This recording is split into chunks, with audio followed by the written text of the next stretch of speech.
It's showtime, folks. Welcome in, Chasing Big Joe, 1025 The Game on this Friday. He's Big Joe Dubin. I'm Chasing McCabe. Dr. Crane back in the saddle after doing mornings yesterday, slinging pizzas, all those things. How we doing, gentlemen? Good, man. Dr. Crane, how are you, buddy? Doing really well. Good to see you guys. How was Nico's yesterday? Here's your 30-second free plug. Nico's was great. Another sellout event. This is the fifth one, and probably will be a lot more catering events going forward. But yeah, it was great. Saw a lot of people. A lot of people were glad to eat the food, and that's what makes me happy is seeing the Did people. Nani smile. help you? She sort of. She was just there, as kind of like saying hey to everybody. That's cool. Yeah, that's perfect. So that's pretty neat. Glad it went well. Did you get the do you have any vegan options? Did you get that? Yeah, I had one. I was like, we have water. Love it. You don't have like a cheese pizza? Beat it. I mean, yeah, I have a cheese pizza. I have a certain type of dough for that, but it's off to the side. I have it ready. Play-Doh? Yeah, down the block. Good for you, buddy. No, we're proud of you. So, happy to help. Appreciate that, guys.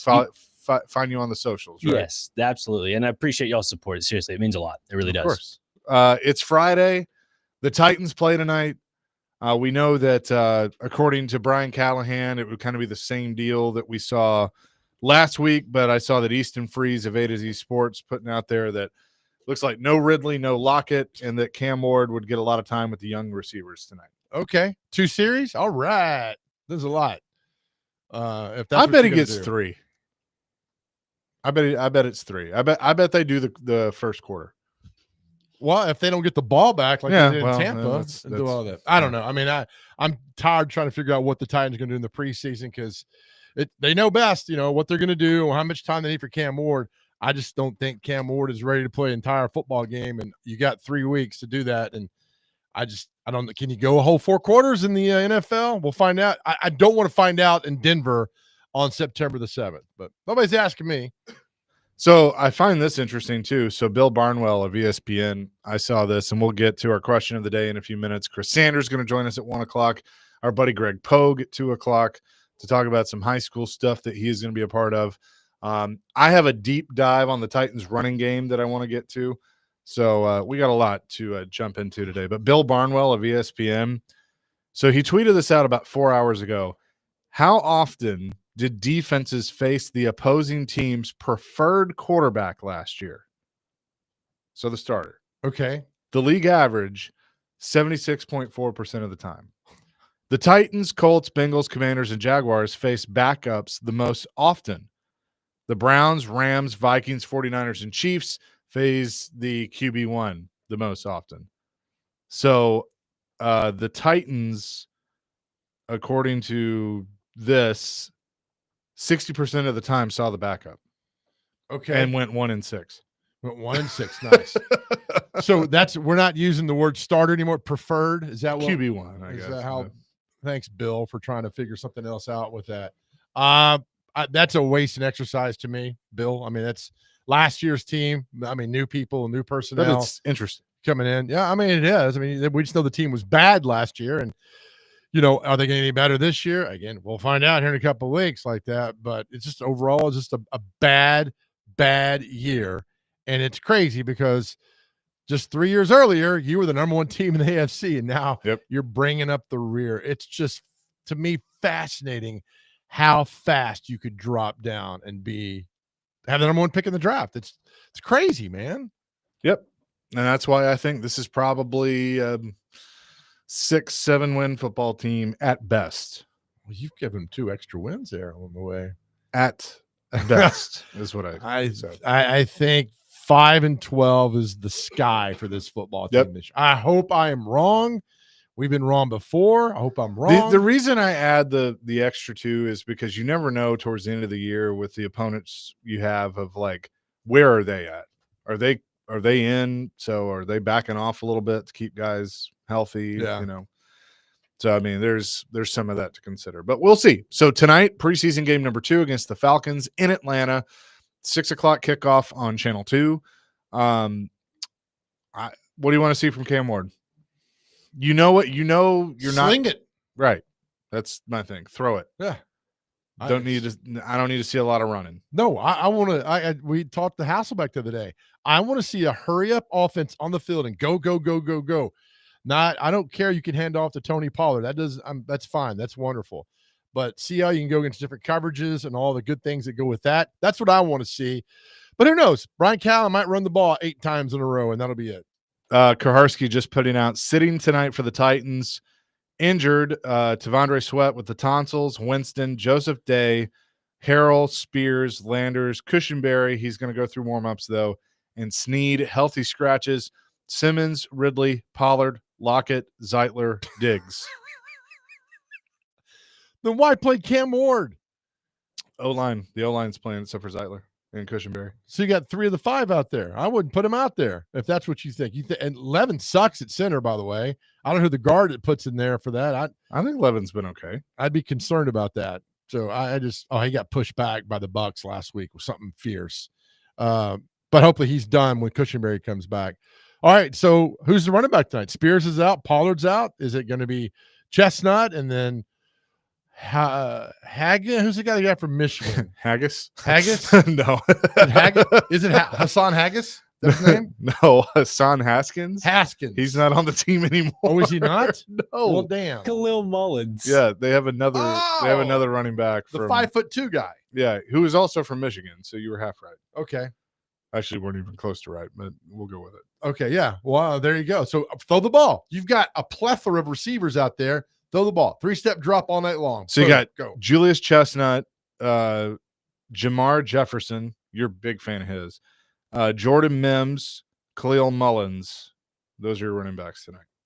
Oh, throw the ball. You got 10 or 11 receivers on that team. Let it go. And Ridley's out. Well, and look, I'm fine with Lockett's out. Yeah. So you got Io Manor, DK, Jaquan Jackson, Van Jefferson, Mason Kinsey, Matt Landers, Bryce Oliver, James Prochet, Restrepo, and TJ Sheffield. I wonder if Restrepo gets like a little more of a look tonight.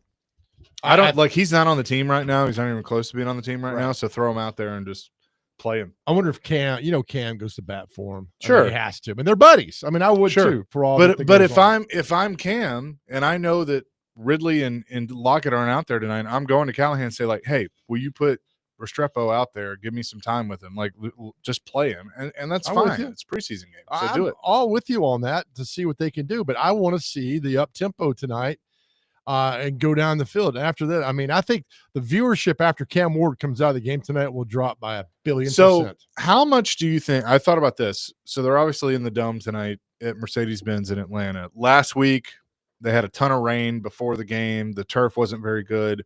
So I'm wondering if Callahan adjusted the game plan a little bit because of that. Tonight, you don't have to worry about any of the conditions at all. Right. So I think it allows you to open it up a little bit more. I don't think he will. I think he'll send the same boring-ass offense we've seen out here for a year. Conservative BS. Yep. Yeah, a little RPO, run off the 3-hole, go to the 4-hole. I mean, just, a little veer, a little dive, little simple plays. I don't want to see that, man. I want to see Cam out, bootlegging out in the wide side of the field, making things happen, go for it. Now, I would tell Cam Ward, do not run. Yeah. Do not run. Throw the ball away. It's okay to throw the ball away. In fact, it's probably preferred. Just throw the ball away. Don't force anything down there. But I just want to see that for one time and just let it go down the field and run that 2-minute offense because this is a prime time to do all that. You're not going to do it next week against your backups when there's not a joint practice with the Vikings. All right. So with that leads us in to the question of the day. All right. Great question of the day. Now, John Robinson did this when he was here. He would go to the Juvenile Diabetes Gala, and there'd be an auction item that you could bid on calling the first play for the Titans in their first preseason game that was at home. You'd bid like $30,000, $40,000, and you get to call the play. Now, then they'd give you 4 plays to which to call from. So if you could call tonight, we're opening up. If you could call any first play for the Titans tonight, what's the first play you will call? I want some good answers. I want some comedic answers. But what's the first play you would call tonight in this preseason game versus the Falcons? 615-737-1025. The first play, you're the coordinator. You make the call. What are you doing? I am doing I guess this would be kind of out of the wing tee, but it was a play I helped design in high school. Trips right, flip, or trips right, 52A fly, something like that. So basically, I would have running back take the snap, lateral over to Cam. Cam throws downfield to whoever. Okay. So you'd have Cam live up at a receiver. Yep. All right. So Wildcat, running out of the Wildcat, I guess. All right. Let's not have bad. fun. It'll be fun with it. Dr. Craig, Just what would you do? throw it deep. Okay.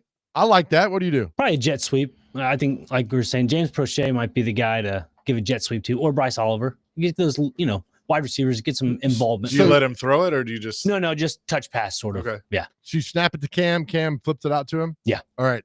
My favorite all-time play that I was a part of in junior college, first play of the game, we lined up in a punt formation. True story.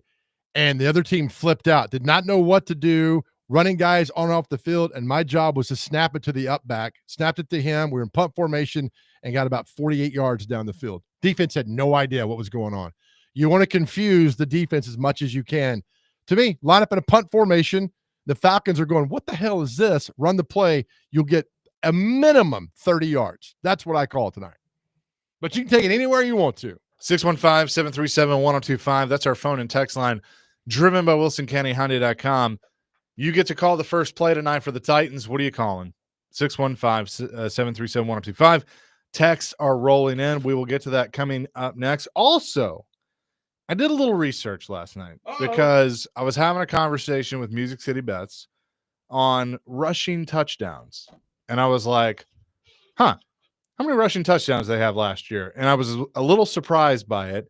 And as I did a deeper dive, I was even more surprised, and I got depressed at the same time. So that's what this football team does to you. So we will discuss that coming up next. Chasing Big Joe on this Friday, 102.5 The Game.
Chasing Big Joe 102.5, the game on this Friday.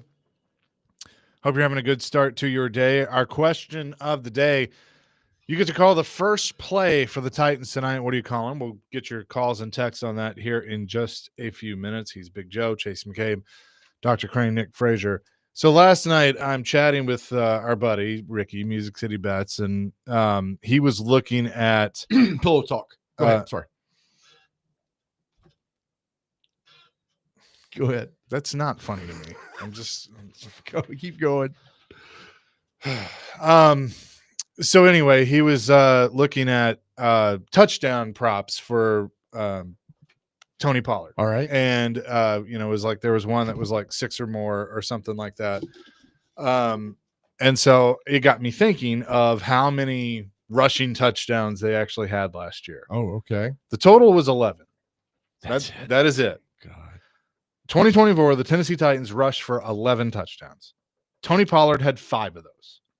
Tajay Spears had 4 of those. All right. Can you guess the other 2? Chig? Nope. Oh my gosh. Levis? Nope. Oh goodness. All right. 2 DeAndre Hopkins? Nope. Oh my gosh. 11 so we got 9. Are they on the team still? One is, one isn't. Well, a Chestnut. Nope. Oh my gosh. You want me to give it to you? Yeah. It was kind of an end around to Calvin Ridley. It was a 10-yard touchdown run. It was his first touchdown as a Titan. And then an 11-yard scamper by Mason Rudolph against Detroit. Oh, my Lord. So that was 11 rushing touchdowns. So of those, 7 of the 11 were 10 or inside.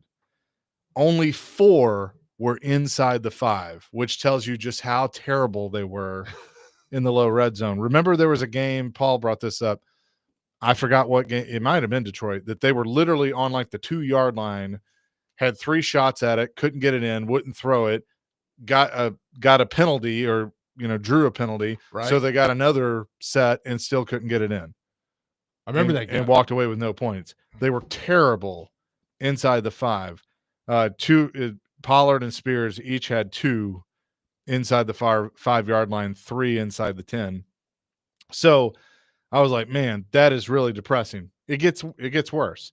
Titans fans don't want to hear this. Derrick Henry had a total of 16 touchdowns on his own, which was tied for the league lead. So let that sink in. But outside of like a 1-yard plunge, I mean, he had long runs, right, to the end zone. 11 of those were inside the 5. Jeez. So as many touchdowns as you had as a team, he had inside the 5-yard line last year. Other running backs, so Saquon Barkley and Jahmyr Gibbs, or Derrick Henry, Jahmyr Gibbs, James Cook, all had 16 rushing touchdowns, which led the league. There were a total of 10 players that had more rushing touchdowns than the Titans combined. 2 of those were quarterbacks. Care to take a guess on those 2 quarterbacks? Josh Allen? That's one. And Lamar? Nope. Josh Allen and scramble. Mahomes? Nope. I don't know. Tush push. Oh, Jalen Hurts. Oh, my gosh. Jalen Hurts had 11 inside the 1-yard line because of the tush push.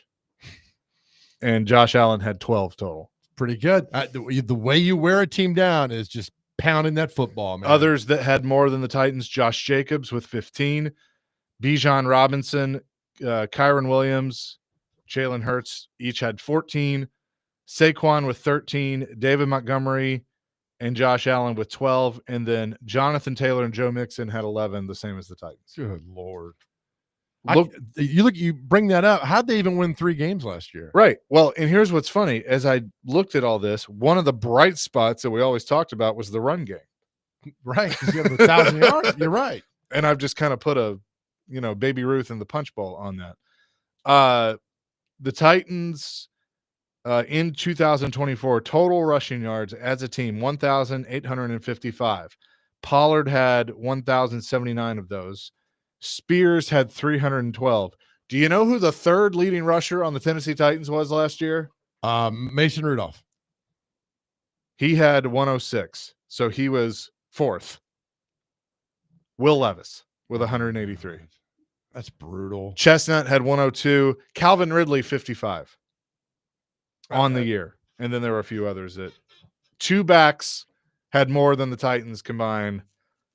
Saquon Barkley with 2005 and Derrick Henry with 1921. I'm like, who did they beat last year? I had to go because hearing those stats is just awful. So they beat the Dolphins, Patriots, and they won one more, and I can't find it. The Texans. Yeah, the Texans game, which was bizarre. All right, so you hear those. If you gave me those stats right now, says here's what's going to happen throughout. These are the 2025 stats. I'd say they're going 1-16. Yeah, that's brutal. Now I'll say this: at least on paper to this point, the O-line seems to be a lot better than it was last year. I mean, they couldn't pass protect or run protect last year, so that's obviously a huge factor in this. So that's something to look at. But I am concerned because if Spears can't stay healthy, I mean, are they going to wear Pollard out? Like, what do they have behind him? And they need an effective run game, especially in the low red zone. Well, maybe we'll find out tonight who can get the job done backing up Pollard on the run. So I don't know. I mean, that's very interesting to see who could do that. And then there's no Ridley, no Lockett tonight. So what are you going to do? Would you like to see if this offensive line is truly better? Would you like to see this team try the tush push with Cam?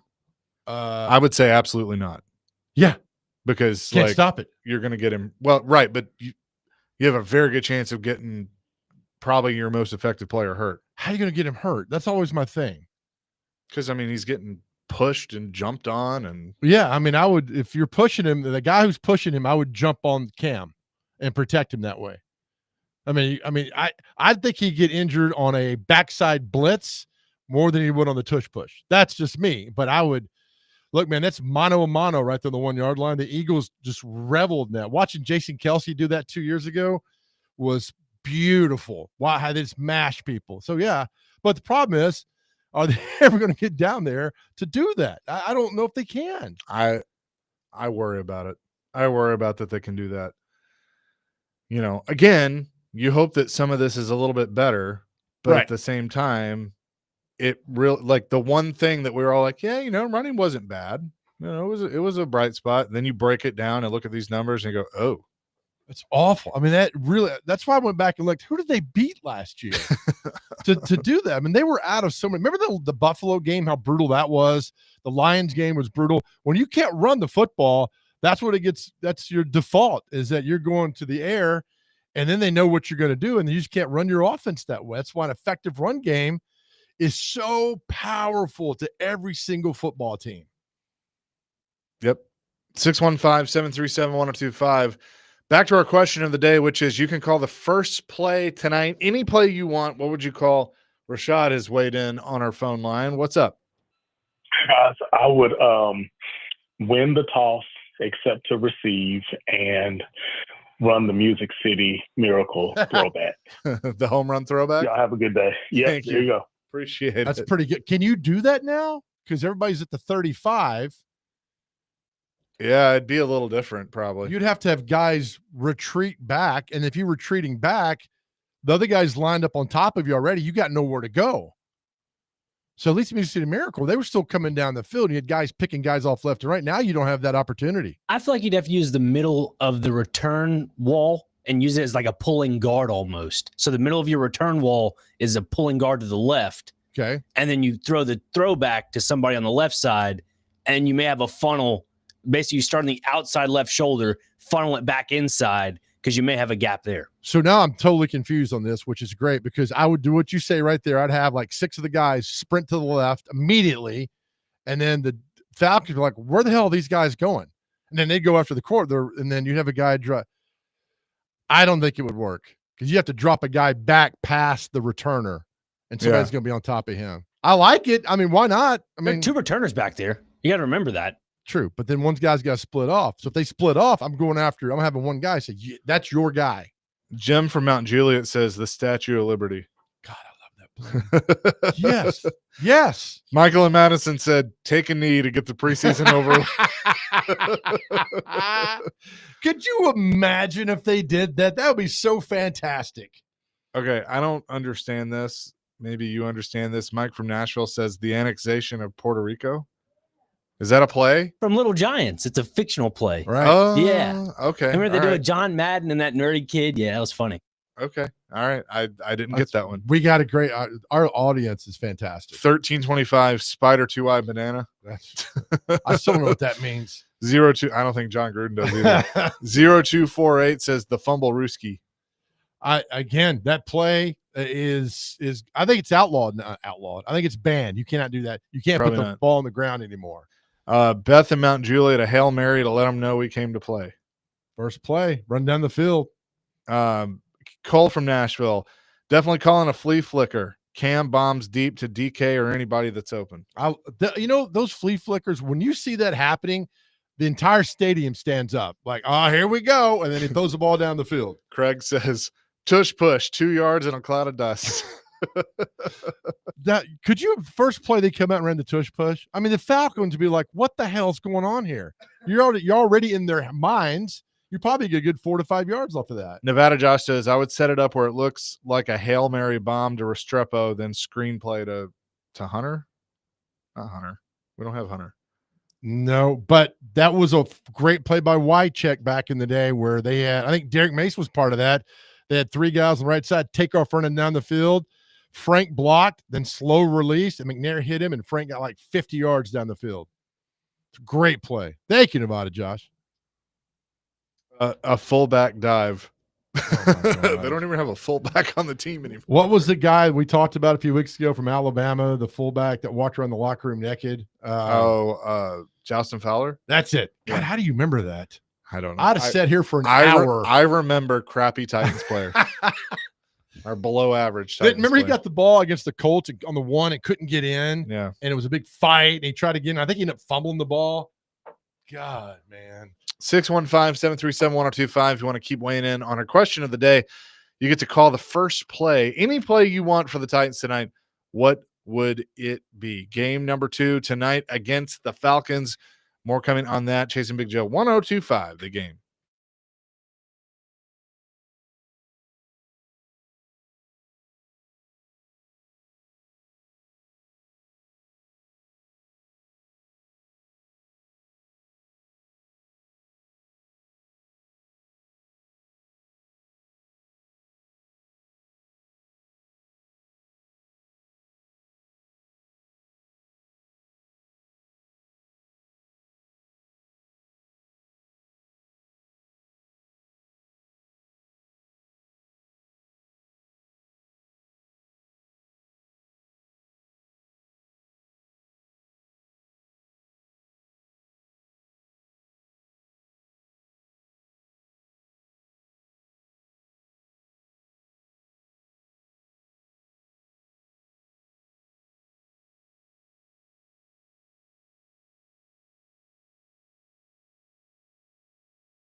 the first team offense, it seemed like that outside of Calvin, some of the receivers weren't getting a lot of separation, weren't getting, into their spaces sometimes quickly enough. And particularly with Iamander, he felt like he was timid on a couple of 50-50 balls where maybe he should have gone up and, taken charge and taken the ball away from the DB. Mm-hmm. Is that a concern to you that these guys are not creating the separation against the DBs? No, I don't think that's necessarily a concern. I mean, they're good players. I think AJ Terrell is a really good player. I know Jesse Bates firsthand. I know how good he is in their secondary, and they do a good job. I mean, they have players, and I think it was a good test for Alec. He had a chance to go up against AJ a couple of times in team periods, and he's getting a little bit more work share in some of those spots. And for him to have those opportunities and see what it looks like when you're playing against a real dude out there, it's good for him. And he learned from it as a young player. There was one pretty contested ball that, they got all tangled up, and you'd love to see him make that play. And you hope that the more experiences he has in those positions that he ends up making those plays. So it's great for him to go against that kind of competition. I think it's been good for our team to go against their defense. And they got a good secondary, and it's a good test. And we'd like to perform better than we did yesterday. And today's another chance to go do it. That was Brian Callahan the other day before practice with the Falcons. Chasing Big Joe, 102.5 The Game on this Friday. Our question of the day, could call a play tonight. The first play of the game, what would you call?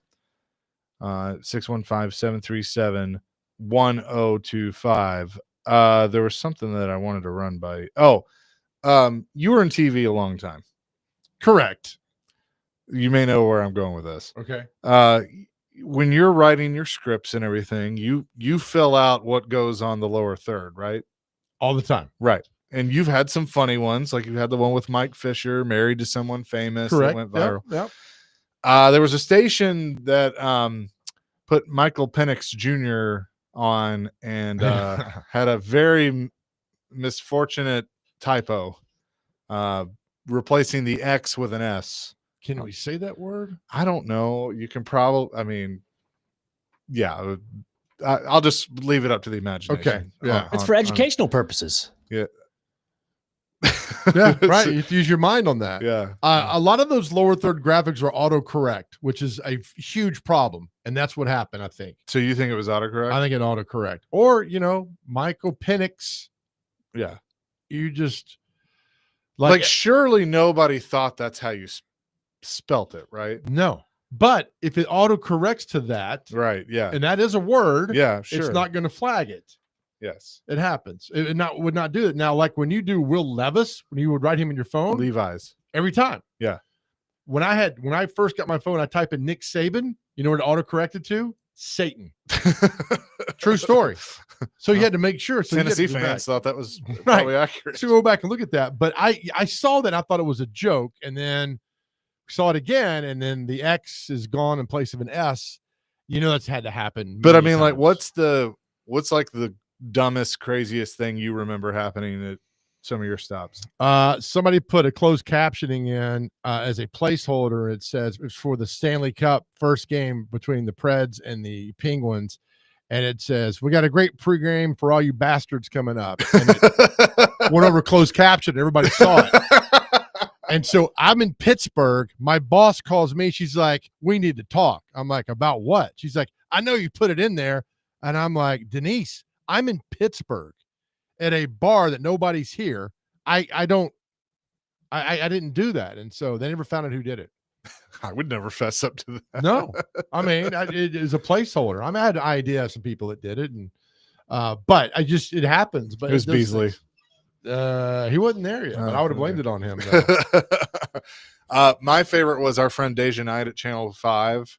Remember the 2 men dead, found dead, or something like that? That's right. That's right.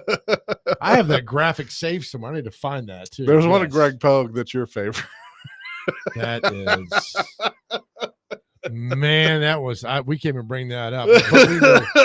We know what it is, but that's the thing. So when you see the Michael Penix, I'm surprised that it happened more. I mean, it just by default, it happens. And but like what kind of sucks in today's time is when that happens, it goes viral so quickly now. Like everybody's talking about that, and he's probably getting asked about it, and that's the last thing he needs to worry about. Yep. It was like, oh, but and then I could see him being like, yeah, well, it's not the first time. Right. And you know where he was born, right? Where? Cookeville, Tennessee. Oh, His okay. dad played football at Tennessee Tech. Nice. So, I mean, I laugh, but I'm making this had to happen before somewhere. Because every time you say his name, you got to enunciate. Michael, now I'm afraid to say it. Penix? Penix. All right. I about said something else. Not with the S, but I pronounce it differently. Michael Penix. Penix. Like Publix. Penix. Publix. Could be like Desmond Howard last year. He had that like Penix energy, is what he said. Oh, Yeah. big, I made sure I emphasized that. So. no, I see what you did there. Yeah. Oh, man. Well, that's like whenever you say whenever I say shift, I make sure to emphasize the shift. Yep. Good. And remember the baseball player Dante Bichette? Oh yeah. You could always get away cussing on TV. I did it for a long time. Well, now there's a college football player with a nope last name. Nope. Wait. There's a Hispanic baseball announcer. He always pronounces Gavin Sheets' last name as something else. Yeah. So when he hit a home run, a walk-off home run, he goes, "Holy!" I was like, it was hilarious. I'll find the video and send it to you. Oh, yes. He did something else too that made me laugh, and he's like, that's how I pronounce things. And I forget what else he did though. But yeah, I mean, there's been athletes throughout that you do, but Dante Bichette was my favorite one. Yeah, because there's a Dante Bichette Jr. that played. Yep. But I mean, here's the thing: it happens, especially on live TV or live radio. Like I think I've played my Game Center update where picks got crossed over, an R got in there, and it was the wrong thing. Oh yeah, we heard that's right. Terry Crisp has his famous soccer kick. So I haven't heard this. Well, he was trying to say nice kick. He didn't say kick. Oh, I can't imagine what he said after that. It happens. I mean, and yeah, some of those you just got to go. I mean, some of those are just genuine. It happen, but the ones that are planned out, that's why the whole Michael Penix thing. I think that was an autocorrect on the lower third. And who's responsible for Kel Mullins' height? Oh, He's yeah. like, what, 4'1", 5'2". They put him at 5'2" and spelled his name wrong. I mean, the 5 is close to the 6. I mean, well, because here's the other thing: they're typing fast because you got to get this stuff. Like you're doing it in real time, right? No, you did. They put the graphics in the day before, like the graphics for tonight's game, so there's no excuse. Then. 0. We're in yesterday because that whole crew. Well, at least what about the Michael Penix thing, which is like that was a super on local news? Yeah, that was wrong. But the game stuff, because when I did the games for Channel 2, you have the whole crew, the Chiron people to put that in the day before. So everything's in there and set in there. Just nobody oversaw that.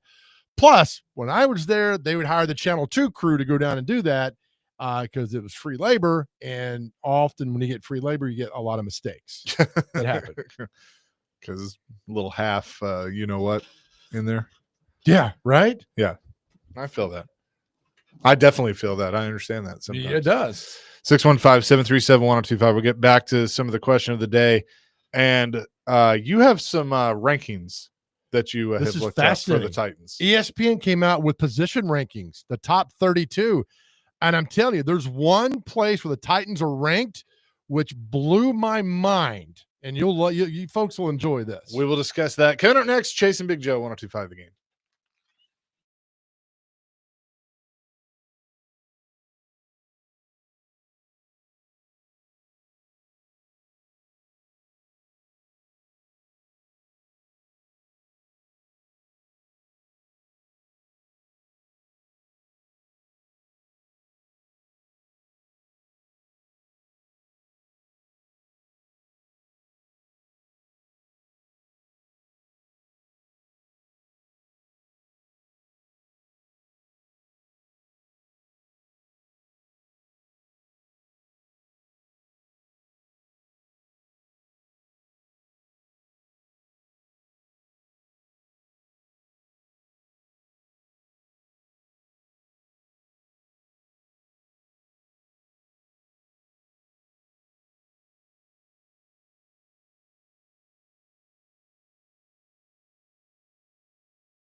Chasing Big Joe, 102.5 The Game, hanging out on this Friday at the Busy Bee Plumbing, Heating, and Air Conditioning Game Nashville Studios. Hoping the $99 yearly Beehive membership of the Buzz is always about great service. And, of course, we are presented by the Omni Nashville Hotel. A couple of other answers to our question of the day. 0862, the longest yard, let the defensive center come across and let Cam have it. It's a hell of a play. I don't know what this means either. Run this play first. 1 Delta 10 Tango. I have no idea. I don't know what that means. Let's see. 2765, the kickoff play in the longest yard where they drop kick the entire team. Yes. Oh my gosh. Yes, please. Oh, here's a good one. Matthew in Nashville, the reverse pass the Steelers used to run back in the day with Antoine Randall L. But there's a problem. Randall L was very fast. Randall L was also a former quarterback. But I don't think those are gone now because you can't. I mean, you line up at the 35 and the guys against you are at the 38 and you just take off. And so there's not the whole run down the field that you get, the time you needed to set those up. Matt, first play, the Hail Mary, not the football play, but the prayer. Oh my gosh. All right. These position rankings that ESPN has come out with, there is one that I'm looking at that is kind of shocking. All right. So they analyzing NFL rosters, these ESPN people did. They talk everything that's take everything into account, what's going on. So let's start quarterback. They're the top 32. They got the Titans ranked at 28th in quarterback, which we get. Okay, that's running back, these out of 32. Running back, they're 23rd. Wide receiver, 24th. Tight end, 29. And then they have the Titans offensive line ranked at number 6, which is just, you talked about early segment about rushing touchdowns last year. Now you have an offensive line that ESPN and these analysts who are supposed to know what they're talking about think the Titans have a top 6 offensive line. That is shocking. I mean, how can you go from probably being 32 of 32 last year and they think you're going to be 6th this year? So top 10. Not bad. Then you go on the defensive side of the ball. They have the Titans defensive line ranked at 4th. So they're banking that Simmons and Sweat are Joseph Day. These guys have the top 5 offensive line in the National Football League.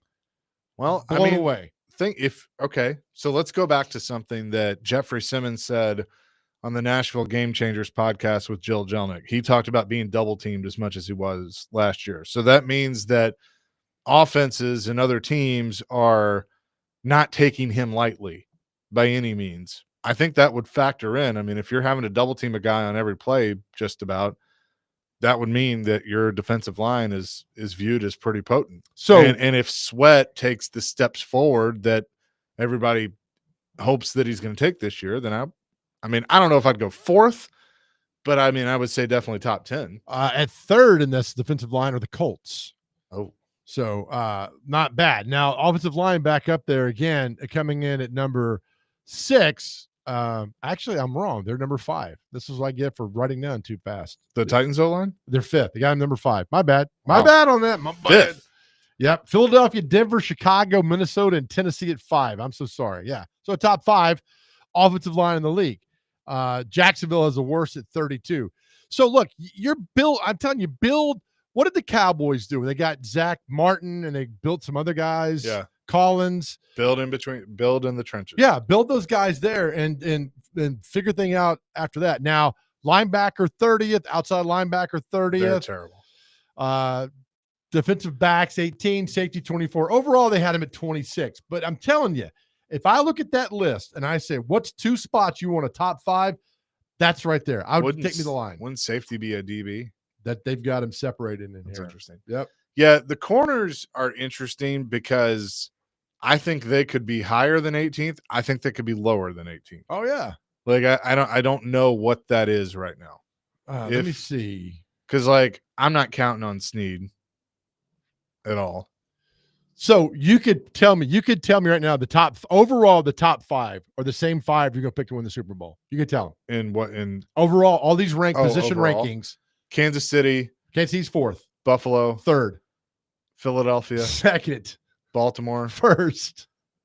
and who am I? If he would not go for it on fourth down, they'd be up there. Oh, Detroit. Yeah. So your usual suspects. The Titans are at 26 right there, but they also got Jacksonville's behind them. Who's 6 through 10? 6 through 10. Minnesota 6, Cincinnati 7, Chicago 8, Interesting. Tampa Bay 9, and the Denver Broncos 10th. That's what they have right now. Chicago. I mean, all right. Okay. All right. We'll see what happens. See, I was of the looking at kind of what they did this year and with Ben Johnson. I'm like, that's a team that I think might be a lot better than people think. And then I'd ask Ryan about it, who obviously is in the know in Chicago. They have a ton of Bears experts on every week, and he's like, "Man, no, I don't think so. I think nobody trusts Caleb." They would know that. Vrabel has his team at 16th in the middle of the pack. Yeah. The Titans are 26. Vrabel has had some great meltdowns lately, by the way. It's fantastic. They start off bad. Oh my gosh. I wonder if these are media members that he knew when he was a player and already hated, so now he's just giving it to him. Could be. He's had some really good ones. There's this one guy that he picks on where I'm just waiting for him to be like, "Dude, you're a dumbass." That's honestly how it comes across. Just sometimes. stop asking. Yeah. Houston's 14th in this. Again, remember, you just got to beat the AFC South. Indianapolis 22nd, Titans 26, and Jacksonville 28th. Poor Jackson. They're never going to be good, are they? Just never. I mean, they had their flash in the pan. Derek Mason took their soul from him in 1999. They got to the AFC Championship game in 17, and that's it. Went south. I mean, it's just a franchise that's never going to get good. They're just not. Can I just say this to all the Titans media?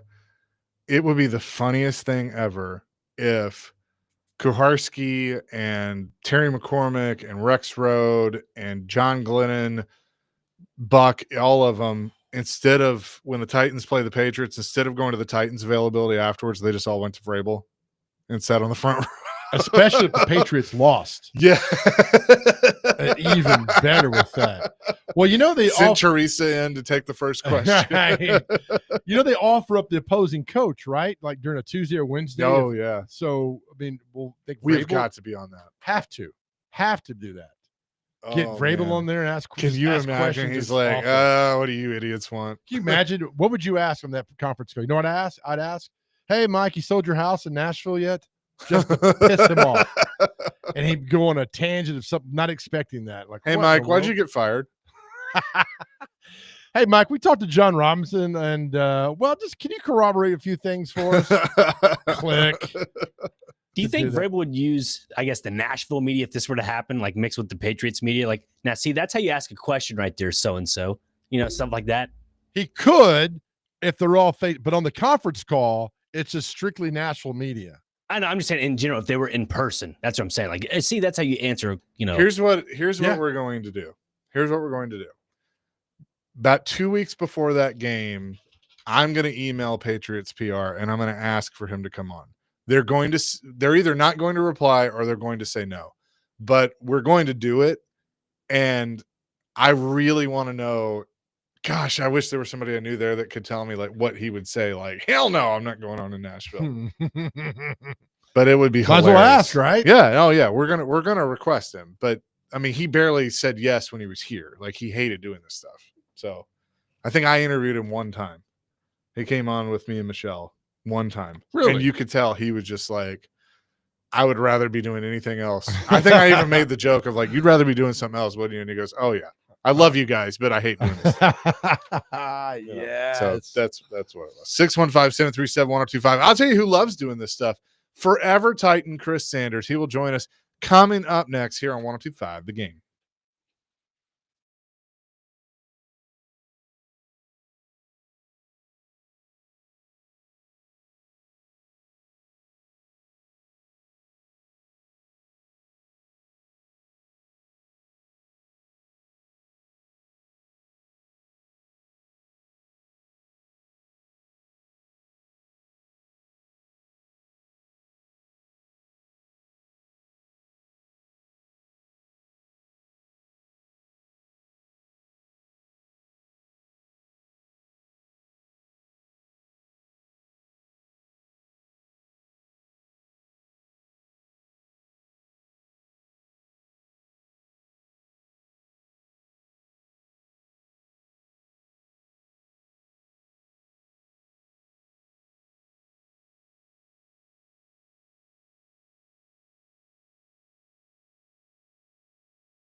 Hour number 2, Chasing Big Joe, 102.5, The Game on this Friday. He's Big Joe. I'm Chase McCabe, Dr. Crane, and Jake behind the glass on the ones and twos. We say hello now to forever Titans wide receiver Chris Sanders on our new time slot. What's up, Chris? I know.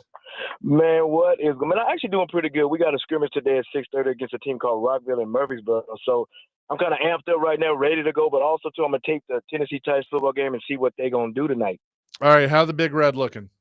We're looking pretty good. I mean, we got a new offense. We run a lot of RPOs and stuff like that. But, yeah, we're looking pretty good. We're going to surprise some folk. I'm just going to keep quiet, lay in the cut, and just get after some folk.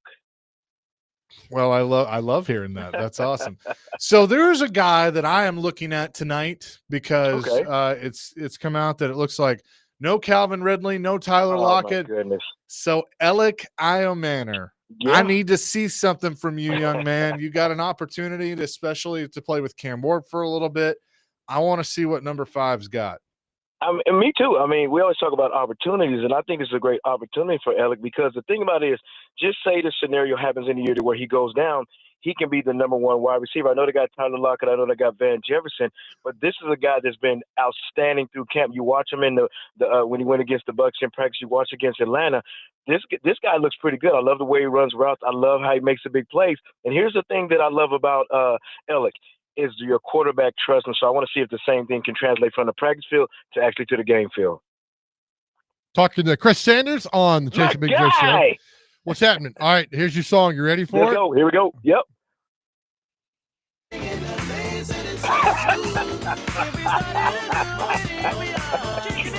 All right, come on, Chris. Woo. Back down on me, back again. There you go, buddy. Get a little wind. I can see you with your MC Hammer pants on, walk around Ohio State singing this. Hey, true story. I had the MC Hammer pants and the high top fade. Come on, man. Yeah, you were looking good back in the day. I bet you were looking, fantastic back there. No, my gear was terrible, and my haircut was bad. I had to give like $2 for a haircut, so they gave me the price, so I'm good. Who had a better haircut on Ohio State's campus, you or Vrabel? Yeah, he almost had a comb over. That was close, so I don't know. It was close. You talked about what you want to see of the game tonight. There's no Ridley playing, like we said, no Lockett playing tonight. We had Tim Hasselbeck on the day, and I said what I wanted to see tonight, Chris. What's wrong with coming out and doing a 2-minute offense at the beginning of the game? Thank you. I would love to do that because I want to see how he handles pressure. And I'm glad you said that. I want them to be at the -1 and go 99 yards. I want to see how he orchestrates the offense, set the front of the defense, all those things that you want to see your starting quarterback do. So it's going to be interesting. I don't know if they're going to do it, but I want to see him have a complete series. Yes, start out with a 2-minute drill and let him see how he handles pressure. But I think that'd be a great idea, Big Joe. Yeah, I know he can hand the ball off. I don't want to see that. I know that. I know. I mean, I want to see him throw to these young wide receivers. I want to see how he handles pressure. I want to see when I know the game's not on the line, but I want to see to where if the game was on the line, how is he going to respond? Because just looking at the practices, he's consistently looking cool. He's consistently looking calm, and he's consistently, trying to do the right thing. Now I want to see him in a pressure situation to where he doesn't have to think and let his skill set come to fruition. I love it. I know he's a young guy, and young quarterbacks do this. They asked him early in camp why he was throwing some certain play in practice. He's like, right. Oh, I'm just doing things in practice that I would never do in a game. Right. And I'm thinking, that's what practice is for, not things you're never going to do. Work on the things you're going to do in a game. Yes, absolutely. And the thing about it is that's why you watch film to improve what you need to do. I mean, the one thing I love about Cam Ward, I know this is a scary thing to say for a quarterback, but he's not afraid to take risks. And when you have a quarterback that's not afraid to take risks and handle adversity, I think you have some. Because if you watch him, I think it was a couple of weeks ago or a week ago when he threw 6 interceptions, his body language and his body demeanor never changed. So when you have a quarterback that it actually is a rookie but doesn't act like a rookie, he's going to be one of the leaders of your team. So we just read rankings from ESPN about positional rankings, and the Titans are pretty bad in a lot of places, except they got him number 5 on offensive line and number 4 in defensive line. I mean, they've got some foundational blocks, Chris, to build off of. I mean, they do. I mean, you get Dan Moore from Pittsburgh. You got Zeitler from, the Detroit Lions. You got Cushenberry just coming back.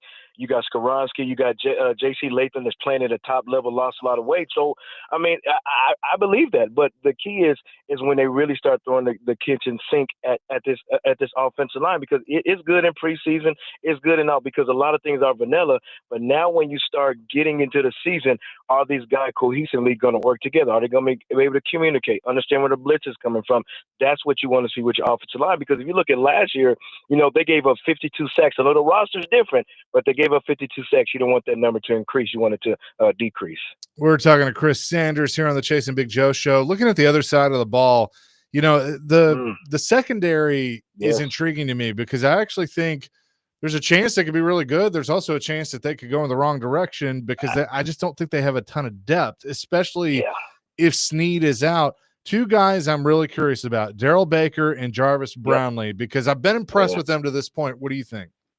I like it, but the only thing that scares me about Brownlee in the secondary is they don't have, this is my opinion, they don't have the top end speed. And when you're going in the AFC South and you're going against some big time receivers, you got to have the top end speed because if you know Denard Wilson, the defensive coordinator for the Tennessee Titans, he's going to blitz and leave those guys on the island. And if they don't have the top speed and if they can't shut down a receiver, it could be a long day because after Hooker and all those guys in the secondary, I mean, what else do you have? And I think that can be the Achilles heel of this defense because the front, if they don't get to the quarterback and they don't put no pressure on the quarterback and the quarterback sits back there and sits all day to throw the ball, I mean, it can be a long day for the secondary. When we talk about a guy taking a step forward, Tavondre Sweat's name comes up a lot. In your mind, Chris, what is a step forward from year one to year two for him? I mean, he's got to be dominant. I mean, we talk about guys having splash plays. We don't need more splash plays to where every other game you make a play and then you all of a sudden fall into a sack. We don't need that. You need to be like an Aaron Donald. I'm not saying he's Aaron Donald, but you need to kind of be like that to where when the game's on the line, you have to make the play. You got to dominate. You can't just be a player. You got to be an impact player. And if he can turn into an impact player, you just made your whole defensive better. You made Arden Key better. You made Jeffrey Simmons better. Why? Because you have a guy that's playing nose tackle, demanding a lot of attention. Talking to Forever Titans receiver Chris Sanders. Chris, what do you tell your receivers when a pass play breaks down? You tell them to go down the field or come back? Yeah, there's a set of rules. I mean, it all depends. Just say if you're the number one guy and you're running a go route, your job is to come back to the ball. And just say if you're a number two guy and you run a deeper cross, you got to come all the way across to get into the view of the quarterback. So when I coach my wide receivers, there's a set of rules. If I'm on the backside, I got to make sure I get it in his window. When I say I get in his window, I got to make sure we see this. So when I tell my receivers, wherever he's rolling out, you got to make sure that you understand the route that you want, but understand that you got to get into his vision to make sure he can see you. All right, how does a receiver know when he's running that deep route that the play has gone to hell? I mean, do you tell him to look back and see, like, if you see him scramble, go back? I mean, there's a lot of cat and mouse here.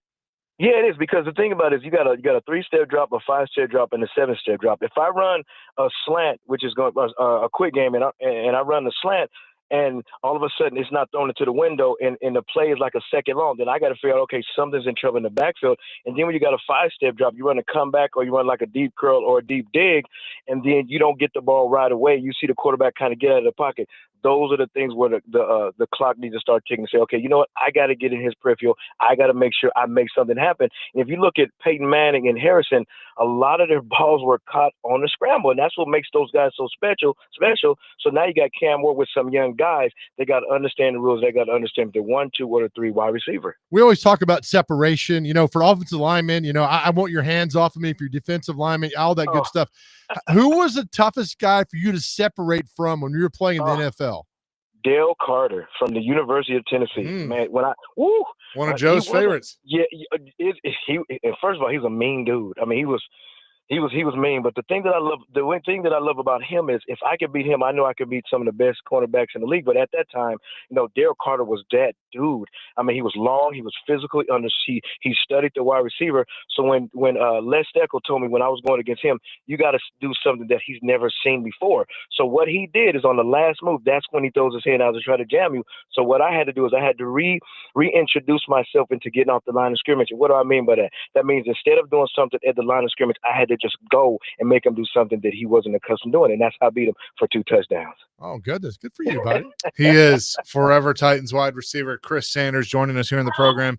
every Friday at 1 o'clock Yes, sir. is the new spot. So we're looking forward to that and having you Looking here. forward to, brothers. Man, thank y'all so much. Good luck tonight in the scrimmage, and next week. That's when it's all Yes, going to sir. happen. It is on like popcorn. Appreciate you, brother. All right. Thank you, Chris. Okay, Chris Sanders bye-bye. joining us here on the program, as he will do every Friday at 1 o'clock. 615-737-1025 is our phone and text line, driven by WilsonCountyHyundai.com. I love watching. He posts highlights that he does. Yeah. I mean, he's just so fast. I mean, it was so fast. And to see him take off, we always joke about, because one of the touchdowns he scores against, I guess it's Cincinnati, he actually jump over a Buick in the end zone. That always makes me laugh. Coming up next, a punishment has been handed out, and there is one coach that better hope his NFL job works out, because he won't be coaching in college football for a very long time. We will discuss that coming up next. Chasing Big Joe, 102.5 The Game.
You know the question. Who's got it better than us? I don't know about that. Chasing Big Joe 102.5, the game on this Friday. As the NCAA has finally gotten off the couch and made their rulings for Michigan. And as you and I were just discussing during the break, the Michigan penalties show that the NCAA punishments changing with the times. Emptying wallets arrives as the primary deterrent. That's what CBS says. All right, so here's basically what has been handed down. Another one-game suspension for Coach Sharon Moore, the opener versus Western Michigan in 2026, on top of the 2 games he'll miss in 2025 in weeks 3 and 4, thanks to a school-imposed ban. Great. Good stuff. Right. Former coach Jim Harbaugh, who is now the head coach of the Chargers, has received a 10-year show cause penalty. On paper, that sounds dramatic. It's nothing but window dressing. The chances of a 61-year-old Harbaugh returning to college are slim. And so I think that, and then in there another show cause that I think got dumped on top of that. So 2038 is what I'm seeing. Yeah, from a previous 4-year show cause from a previous case. Yeah, so 2038 is the earliest he could return. And so whatever. Then no vacated wins, no vacated titles, no pretending those games didn't happen, which is good because we all know they did happen because we watched them happen. I think vacating wins and titles and stuff is the dumbest thing ever, but it makes them feel better. It does. And then his assistant coach was kind of the fall guy for all this. Connor Stallions has been, what's the ban here? I'm reading like 18 different things here. Connor Stallions has a show cause. Basically, you can never come back again. Stay away from us. Where is he? I mean, there's so much in this. Oh, the fines will total nearly $30 million that we're seeing. All that goes on. So could add up to more. Could add up to more. Yeah. Michigan staffer Connor Stallions, 8-year show cause penalty for former Michigan coach staffer Connor Stallions on this. So it goes on and on and on. It's crazy, man. Yep. But hey, there you go. The punishment's out. Well, it's funny because they know good and well Harbaugh's not coming back, so they can do whatever they want to and drop all that on him. But Connor Stallions is the one that probably says, hey, I have to come back to college. It reminds me of this, and Greg Pogue and I laugh about this all the time. The NCAA was so mad at Kentucky basketball in the late 80s, so mad at Kentucky basketball, they put Cleveland State on probation. That's what they did. They were because they didn't do anything to those. And look, the joke now is like, would you pay $25 million for your school to win a national championship if you had the money? Everybody, oh yeah, I would. And that's just a sad way to look at it. I don't like that. I'm curious if I'm in the minority on this, but I look back at all of these infractions, and there are exceptions to this rule. Like the Penn State stuff is different. That's kind of in another category, so we won't include that in this. But if the NCAA basically just said, hey, we've gone back and looked at old cases, like for instance, Michigan basketball with the Fab Five, right? Mm-hmm. We're going to reinstate all those wins. We're going to reinstate championships. There were coaches and stuff that got popped for that and lost wins and stuff. We're going to reinstate all that stuff. Would anyone really have a problem with it? I wouldn't. Penn State aside, that's, I think, different. But didn't Louisville have to vacate the 2013 title? So if you're going to do it, you got to do it. So Patino, like Patino gets all his back, and no, I don't like it. Okay, because but I mean, like, what is? Because you hurt the kids more than you hurt the coach. I mean, he's still got a banner hanging in his house. He's still got a trophy. Like, there are kids that still have rings. I mean, it happened. It's just like Reggie Bush. Like, you took the Heisman from him. Like, we all know he won the Heisman, and then they finally gave it back. So it's just like, I mean, what does that really do? So why have rules? Have rules, but I think the monetary stuff and the suspensions, like, that's how you get people. Not going back and trying to erase history when we know you can't do that. I get it, but they broke rules. I understand. That's like for me with Pete Rose. But I'm saying there's a more effective punishment than erasing history, because you can't erase history. Like, we all know that Louisville won that title game. Right, but they did it illegally. Well, That's the thing. at the time. At the time, that's Yeah. the thing. Like Pete Rose should have never been in the Hall of Fame. He gambled on baseball, which is you can't do that. That's the thing. I put him in. He violated a rule which was there. Right now he's passed away. They'll probably put him Okay. in. All right. So what about the steroid era? Because a lot of those guys at the time, there wasn't a rule.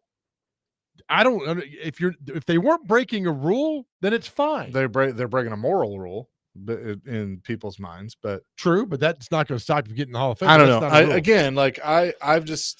I think vacating things are stupid. I don't think it now you go suspend a guy, you hit him with a huge fine, like, Sherrone Moore, whatever. Like, okay, that's sending a message because you're taking money out of their pocket. That's how Right. you get everyone's attention. But to vacate wins that have already happened and take a championship away that's already happened. But they happen illegally, like the Fab Five, right? But they you got all can't- that money. Why is that fair? And say how I'm not saying it's fair, but you can't erase history. We know we that. we live in this world where we think, well, if we pretend it didn't happen, it didn't happen. Well, the thing of breaking a rule is the fact, like, all right, we're going to do this. Hey, we're doing the same thing Michigan did in basketball in 92 and 93. So what happened to them? They got the titles taken away. It's not worth it. But is it worth it? Let me ask you this, because I don't know the answer to this. Each school that's in a championship game gets a piece of the gate, right? I have no idea. Do they have to give that money back? I have no idea. I don't know. I Like- don't know. I really don't know. Do the TV money that gets handed out, do they have to give that back? It's a great question. I don't think so. I know. I mean, like, remember, the NCAA does not have subpoena powers. Right. They cannot go in and subpoena you to do anything. Now, they Well- can fine you. Remember, they got Tennessee in 23. sure. Was it $8 million? They got Tennessee on 14 minor or some infractions they got going on there. I get all that. But it's just a whole bunch of, what are we going to do here? I saw Louisville win the title. I saw Chris Webber throw the basketball away to North Carolina in 93. I mean, I saw all that.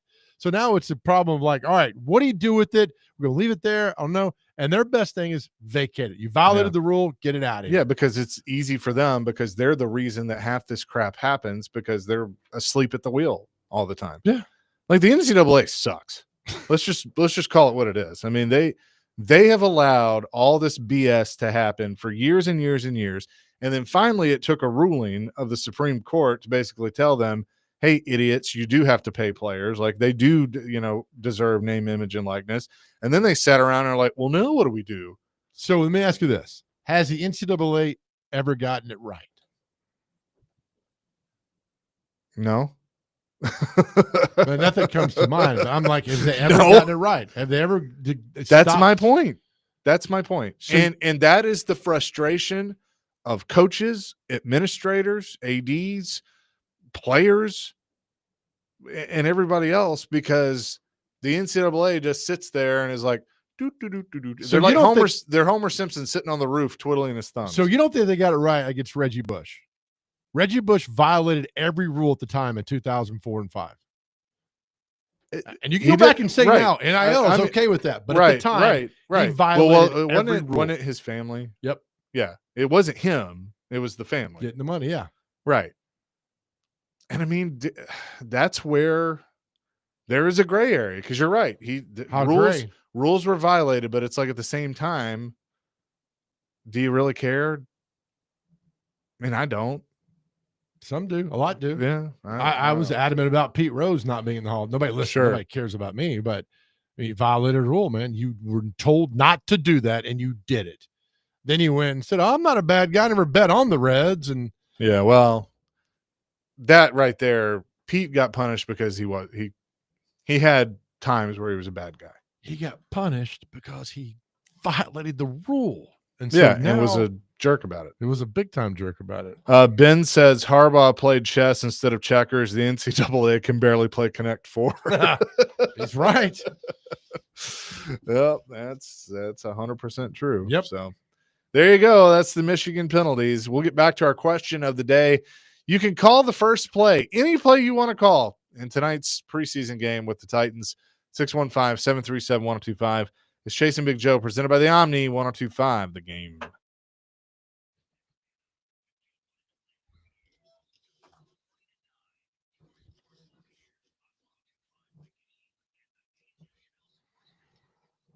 Hey guys, Big Joe here. For the last 2 years, we have been on a mental health mission on the Chasing Big Joe show. We tell you all the time that if you are struggling, please talk to someone.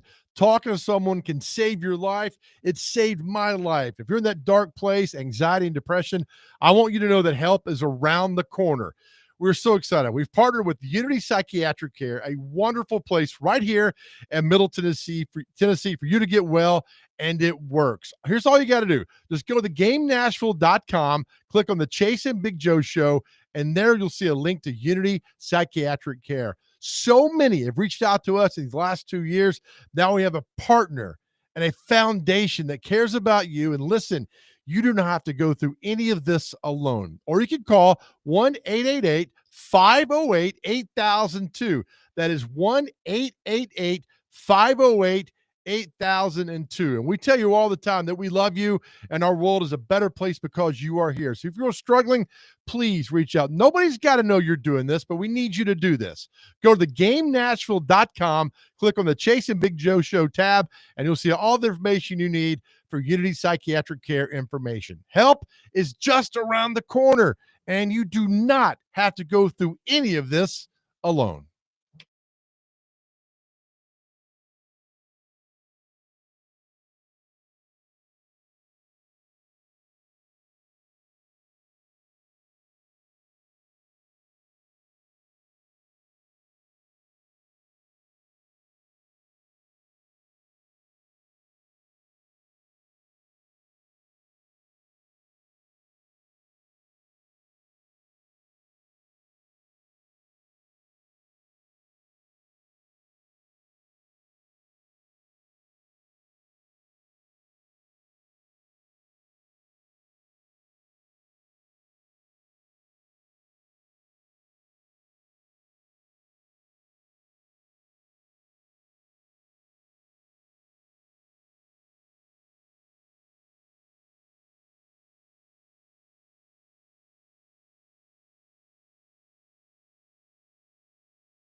This is about Joe and I. We're just just happy to be stuck with you.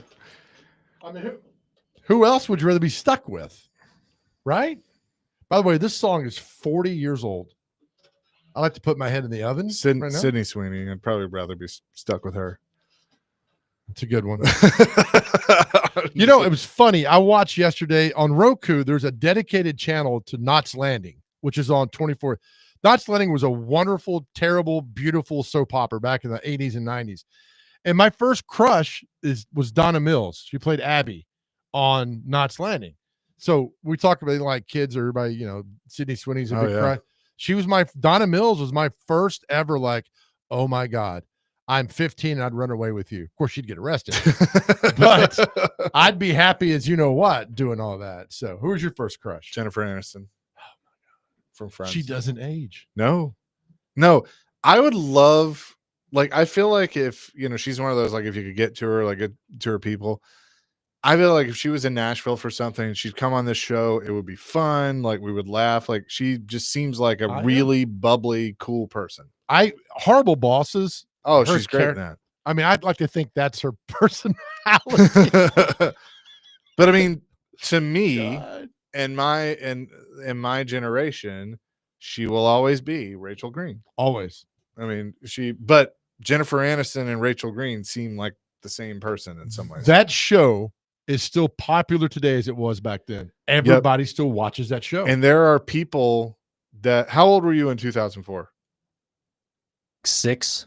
Okay. So that's when the show went off the air. And I would assume you've seen an episode of Friends at some point. Oh, yeah. People think I look like Joey from Friends. I don't see the resemblance, but sure. Oh, you know what? If you take your glasses off, you do kind of a little bit. A little bit. You can't see, can you? You guys are all blurry to me. It's like looking. You know those drunk goggles you get when you're at the driving test? That's what y'all look like right now. You know who you look like without your glasses? Did you ever watch the show Third Rock from the Sun? If you say Harry Potter, I'm leaving. Oh, French Stewart? Yeah, you do. Yeah. Yep. You sure do. Yep. Pretty good. Who was your first crush? Oh, Shakira, July 9th, 2006. Oh, there you go. I'll never forget that. Shakira. Wyclef Jean, Shakira, July 9th, 2006. World Cup? Mm-hmm. World Cup, Germany in Berlin. Italy versus France. You're taller than she is, too. Yeah. So it makes it great. Jennifer Aniston is 56 years old. That's right. She's JoJo's age. Again, age is just a number. Age is just a number. Well, right? I say this with all the love in the world. You look 76. She looks 36. That's not a lie. And I feel 86. But 86 is a new 56. So it all comes back around, circles back around right there. No, I mean, Jennifer Aniston, beautiful. I mean, to me, that it's a generational thing, right? I mean, so you're Aniston, mine was Donna Mills. I mean, a lot of people, what is it from Gilligan's Island? Either my God, I'm blanking. Tina, Louise, Marianne and Ginger. Yeah, good Lord! Like you had to pick one or the other. Yeah.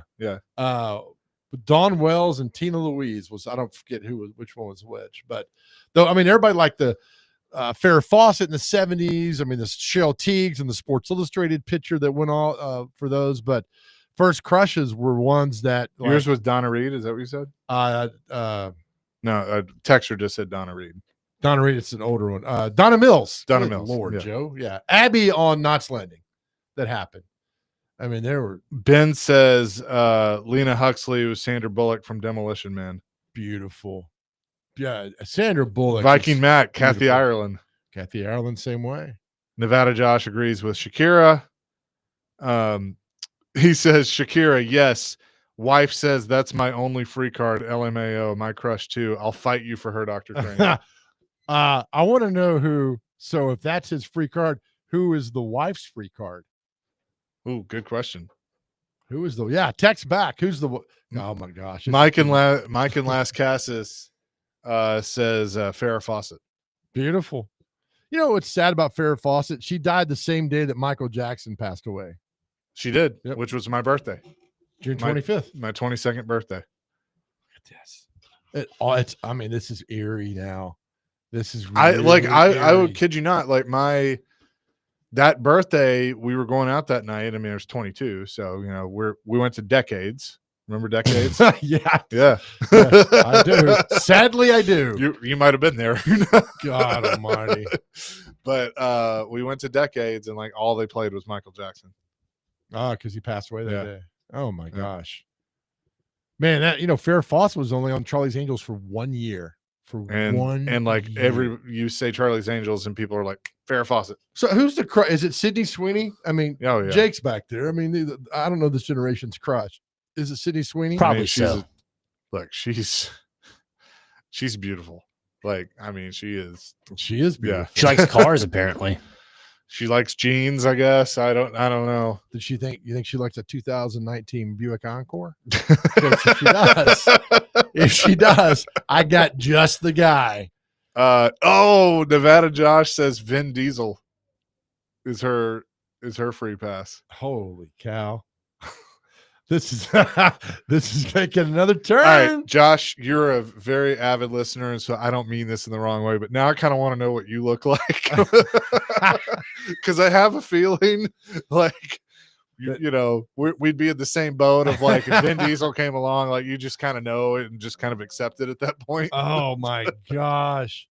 What was wasn't there a movie? What the Hall Pass movie? Was Jennifer Aniston in that one? I know Christina Applegate was in that. She might have been. Wasn't Owen Wilson in that movie? He was, and well, because she's done a lot Sudeikis. She's done a lot of stuff with Christina Applegate, Reese Witherspoon. That's going back to Friends. Yes. All right, hang on. I'm looking this up. I got her. This is all tying in a weird Jenna way. Fisher was in that movie. In Was Hall she really? Pass? Yeah, that's what it says. Pam Halpert. How dare her? Jim's a good man. Jenna Holy Fisher is another one. When did that come out? 2008, 11. not 11. Okay. 11. Okay, no, Jen was not in it, according to her thing. Just Go With It. That's another good movie. She's done a few. World. She's done a few movies with Adam Sandler that I think have been pretty good. Yeah. Oh yeah. It's great. She's doing a commercial where she walks up to the counter and the lady's like, "Oh, you got that," and the girl doesn't know who she is, and it's a pretty funny commercial going on. But the sense of humor with her is what's just so attractive. Have you watched, being somebody that was in TV news for so long, the morning show? First 2 years, I just can't take Steve Carell in that role. It's really? tough because he's Matt Lauer. Yeah. He's the Matt Lauer, got in trouble Yeah. for everything that went on, and so to me, it was like, but it's okay. It's really okay. I mean, it's nothing I'm going to sit and watch, but that's it. So we did a whole show on first crushes that ever went on. I mean, look, the text line is blowing up. Brennan in Nashville, first crush. I'm 37, and back when Hilary Duff played Lizzie McGuire, I was in love. That's my age. She looks great now, too. Al says, "Damn, Joe, Chase just said you look 76. I say you don't look a day over 75. Just kidding." And it's always Marianne over Ginger. Okay, that's a good one. Thomas on a car phone. Here's a good one.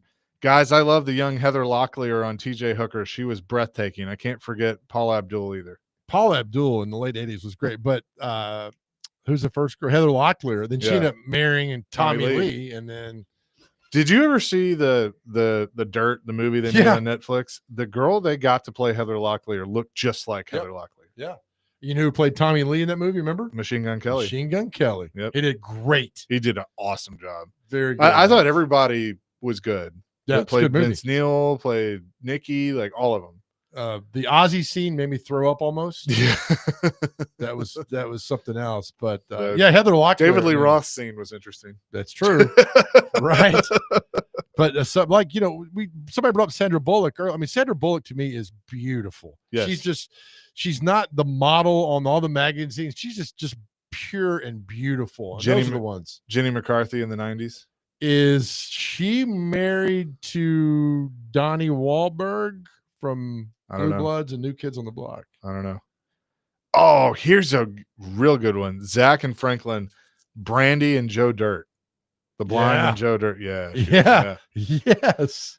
Who played that role? Oh, what was her name? Tiffany Amber Thiessen, Josh in Clarksville. All right, let's hold up for a minute about her. So she's beautiful and Saved by the Bell. Yep. Then she goes to 90210. Yep. And she's playing Valerie, and then she's a very good seductress, and it got her in a whole nother level. I mean, like we retired her to the rafters. Well, because like that was a role that, like, obviously I watched her on Saved by the Bell, and then as I got a little older and she was on 90210, it's like, wait a minute, this is not Like this is like it's messing with my head a little bit. Mama. All right, now all the dudes out there that are probably anywhere from 35 to 40, all I gotta say is Topanga, and you know what I'm talking about. I have no clue. Boy Meets World. She was one of the girls on there. Topanga. Okay. Look her up. You'll know when you see her. But everybody, all the dudes my age are gonna go, hell yes. Brittany Daniel was the girl in Joe Dirt. Okay. All right. There you go. Pam Anderson. I mean, this thing is taken off. Trish Stratus, WWE Super. Yeah, that was one of my quotes too. She came back recently, and I think she's 50, something like that. But her kids are old enough to see her wrestle now, so she wanted to come back and, okay, that's and cool. do like where they could see. And she was in the main event recently, and she walks out with a shirt that said, "I was your first crush," or something like that, which is 100% true. I got one here. This is good. This is for the older guy. Jane Kennedy used to be on NFL with Brent Musburger. She's still alive too, 74. Jane Kennedy back in the day, absolutely stunning. And she did You're Looking Live with all them, with Brent Musburger and the gang. Tony Braxton. Hey, Wayne and Hoptown, Sharon Stone back in the day. And I think now, like, even Total Recall, Sharon Stone. Oh God, get out of here. Paula Patton. Who's I don't know that. I don't know who that is either. I'll have to look up Paula Patton. I'm afraid to look up Paula Patton. We'll see who it is. Because I make Paula Poundstone. Paula Patton's beautiful. Warcraft, Sacrifice, Jumping the Broom, Mission Impossible. Oh, yeah. Okay. Sarah Michelle Gellar. Yep. Was she Margot Robbie. Oh yeah. Sarah, she's married to Freddie Prinze. Did they do Scooby-Doo? Margot Robbie? No, Sarah Michelle Gellar. Oh, yeah.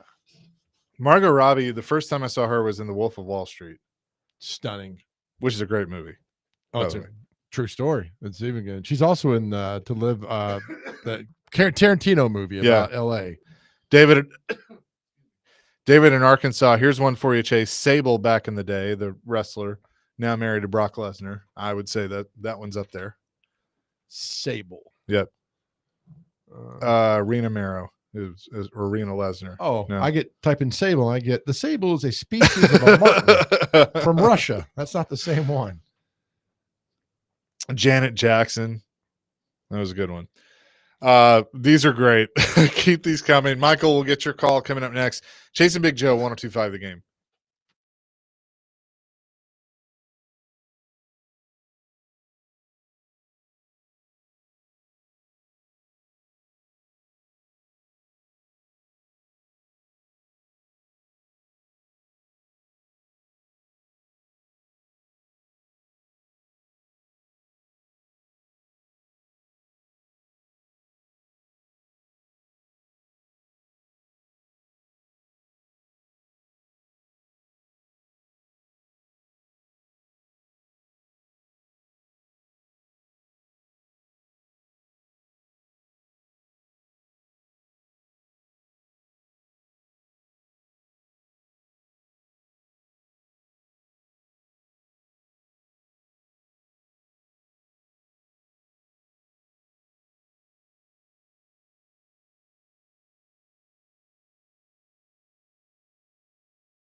Is this endless love?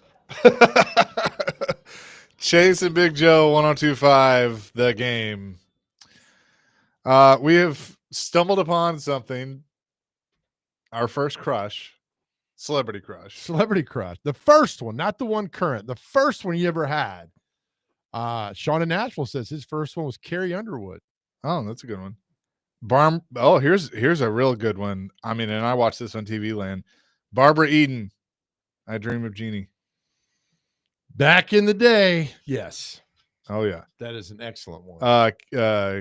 Kim Basinger, and L.A. Confidential, amazing. Batman, yes. Steven actually agreed with us or had something nice to say. Right. We love you, Steven. Michelle Pfeiffer's Catwoman. And he sent a picture, and I Meow. just can't stop staring at it. Oh man, She was like so seductive in that, and the fact that she played like a nerd, and then Catwoman, like when she transformed to Catwoman, like that movie's awesome. Anyway, Lita and Fast and Furious. I think I know who you're talking about. Or do you mean Lita, like the wrestler? I don't know. Yeah, I don't know. Topanga, Jamie Lynn Spears, and Stacy Keibler, according to Weston Hermitage. Stacy Keibler, you know who that is? Yes, I'd like to have one of her elves. George Clooney messed up there. The girl from The Girl Next Door, wasn't that the girl that was on 24? I don't remember. That played Jack Bauer's daughter?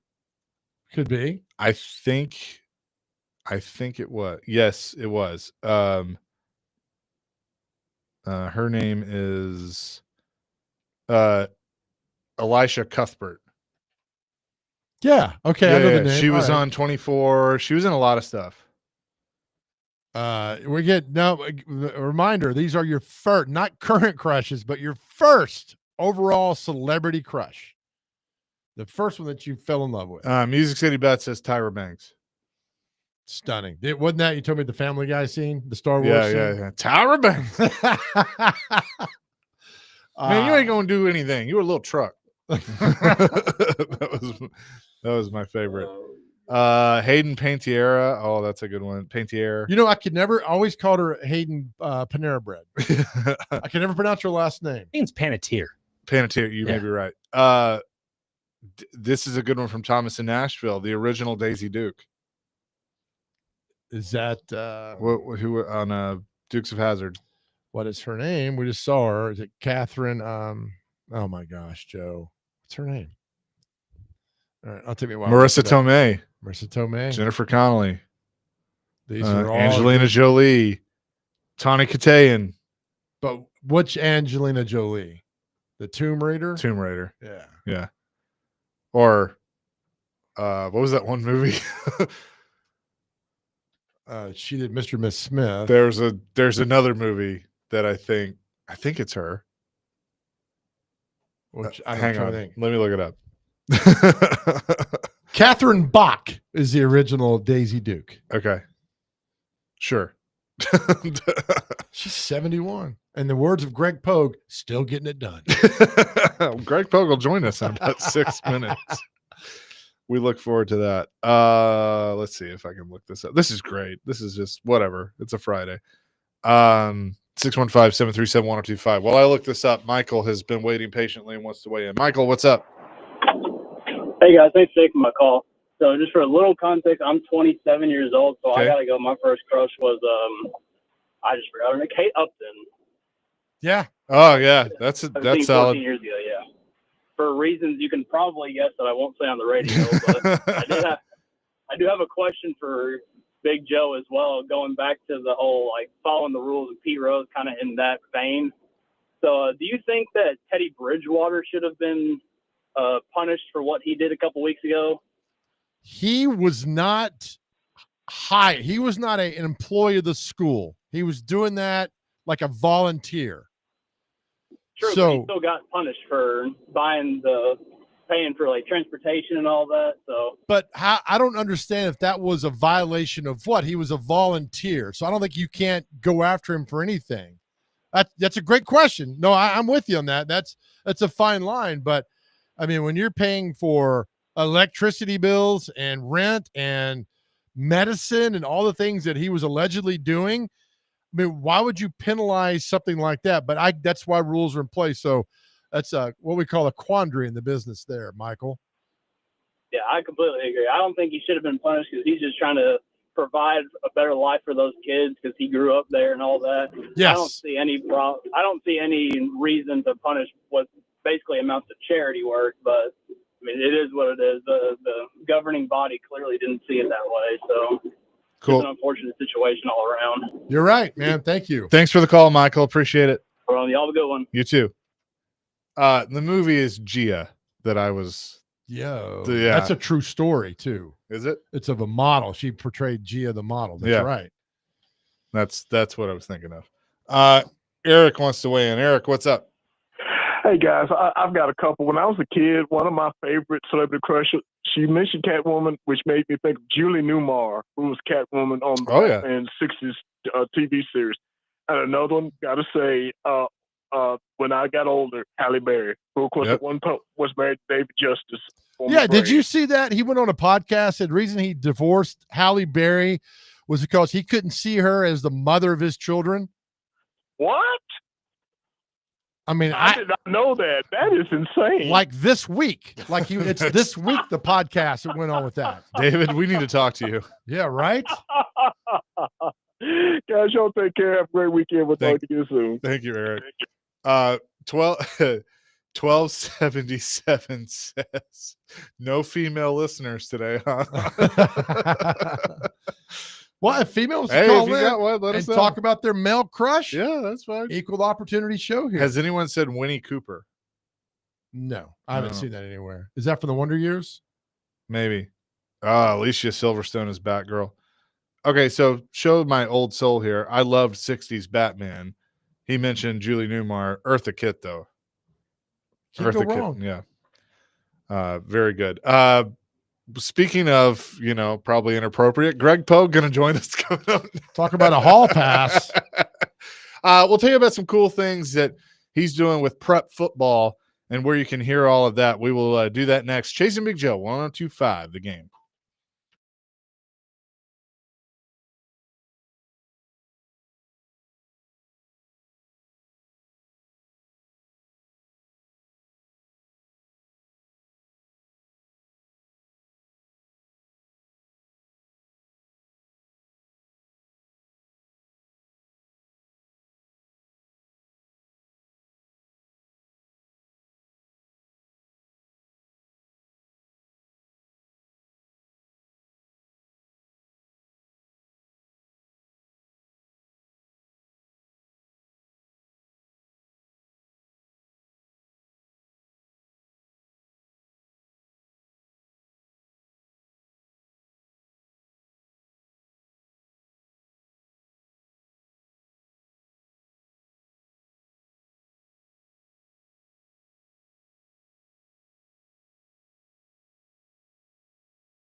Hour number 3, Chasing Big Joe, 102.5 The Game here on this Friday. Having a lot of fun this afternoon.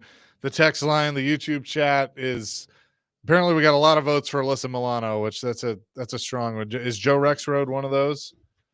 Maybe it's his burner, but probably so. Yeah, I don't know. You never know what might happen here on the show. Speaking of, let's say hello to our good friend Greg Pogue. He is the AF1 Executive of the Year and our best friend. Takes us to dinner. By far. Very nice to us. Hello, Pogie. How are you? Raquel Welch. That's a pretty solid one. I will agree. She's on the Mount Rushmore. I'm telling you. So just saying. Yeah. And yes, Joe, she got it done all the way up until her death. Well, that's the best way you can do it. Just go out on top, right? Yeah. There you go. You are doing the Lord's work, I guess is the way we put it. But no, you I know high school sports and prep sports means a ton to you, and we're excited to have you in our family once again on 94.9 The Fan with a couple of new shows debuting tomorrow. Yes, and Prep Football Talk, this is the 14th year. It's presented by Freeman Webb, Bill, the late Bill, and Bob. Now they've been with us from day one, and it's with Coach Bubba Spears. We do a Legend of the Week.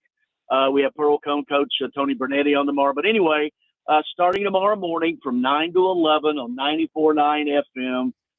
It's 2 hours. Actually, the studio you're sitting in right there was where Kurt Page, Craig Ladd, and then myself, we started prep football 14 years ago. And we're out at Roy's Meat Service in East Nashville. Come on by and I'll buy you a sausage, egg, and cheese biscuit. But we're doing it. And you know, yeah, you're right. Prep Football Talk means a lot. We got another announcement coming up after tomorrow.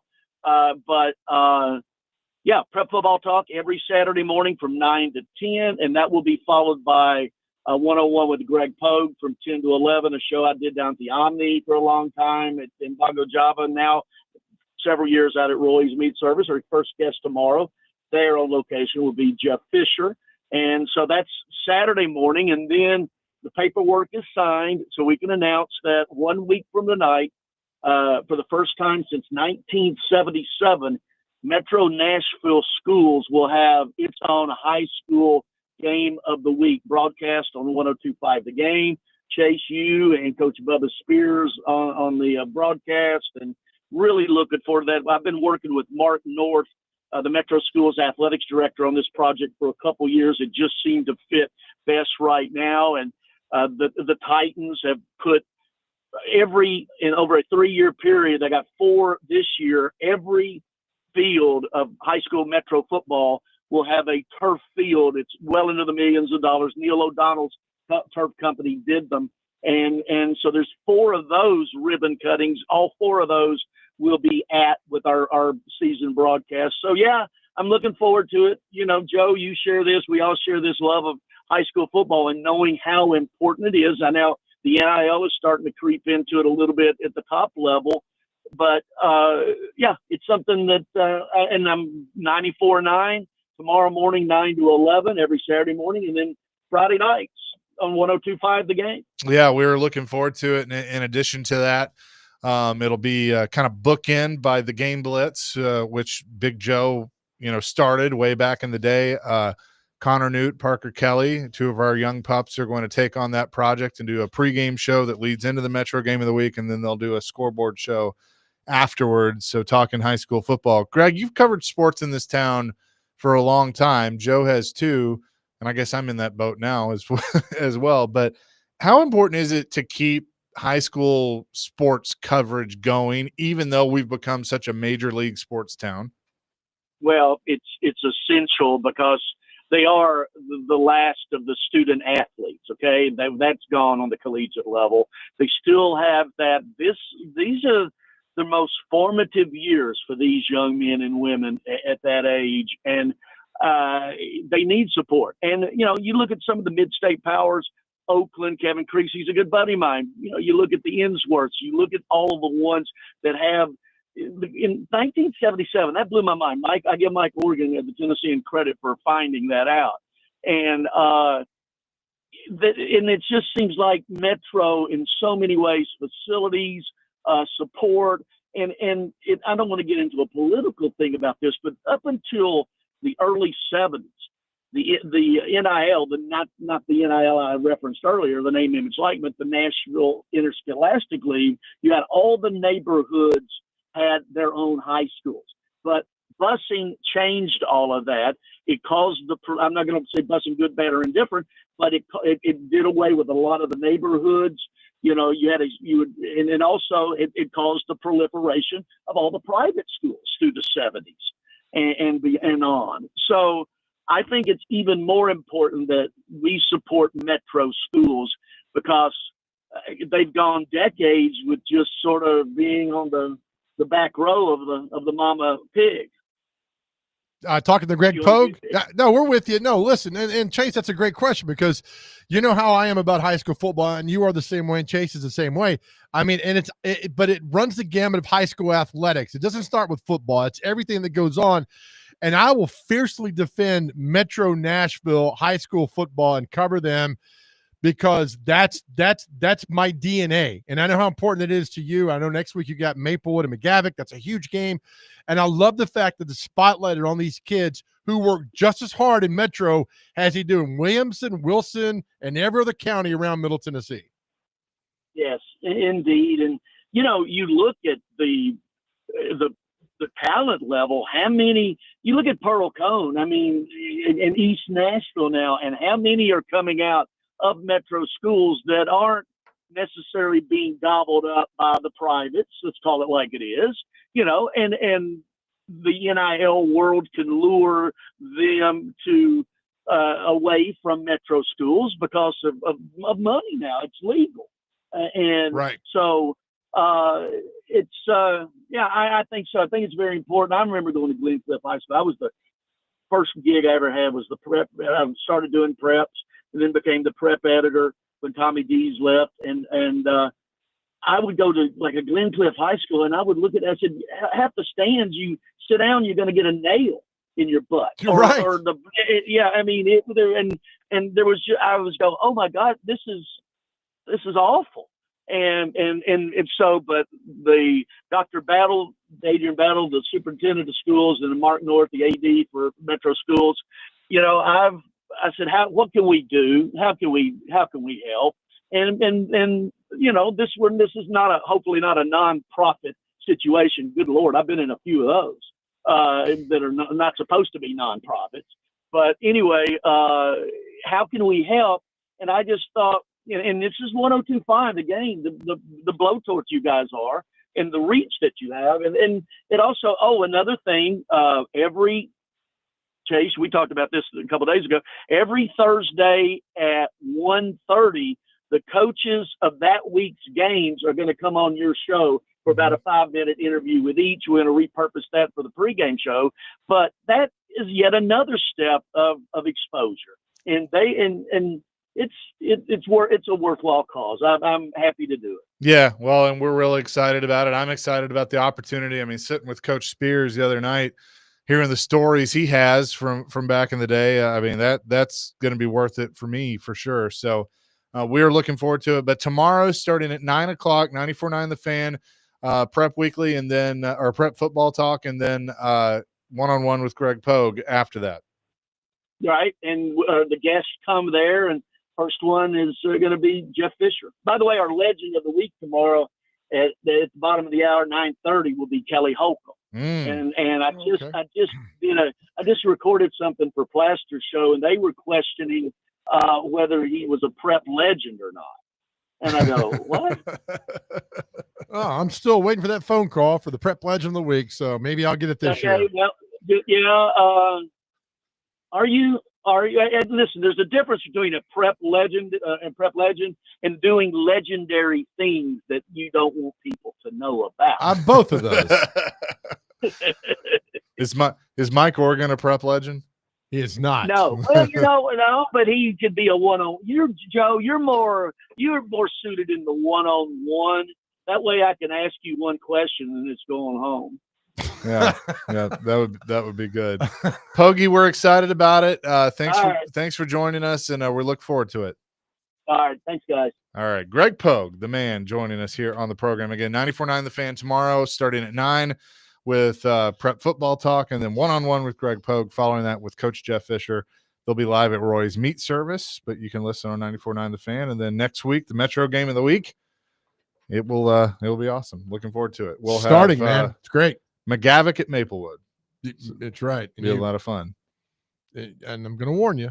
I mean, there'll be no disparaging of the McGavick Raiders. Zero. I don't care if they get beat by 50. Where are you going to be? Yeah, I'm not sure yet. I'll be Fox 17. I'll either be in Gallatin and Hendersonville or down in Murfreesboro with Oakland and CPA. So you're going to be a reporter for Football Frenzy Live. Yep, I'll be roaming around. So nice. Good times. I love it. I mean, it's high school. I love high school football. I love it. Yeah, it'll be really cool. So we're excited to continue that and spreading the word on prep football here in the Mid-State. We'll get back into tonight's Titans game, including some rushing research that I did last night, but we'll talk about that coming up next. Chasing Big Joe, presented by the Omni Nashville Hotel, 102.5 The Game.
This week's Nashville's Best Deal is Fat Bottom Brewing Company.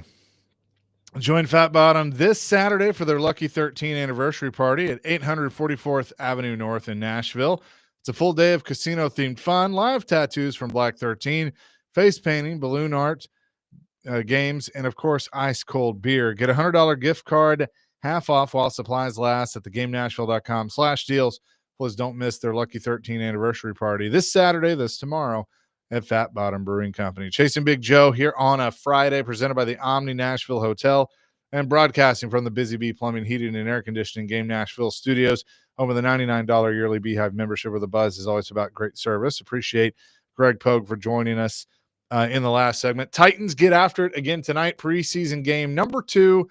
Brian Callahan said earlier in the week that he expected it to be similar to last week's game as with the starters, so maybe 2, potentially 3 series.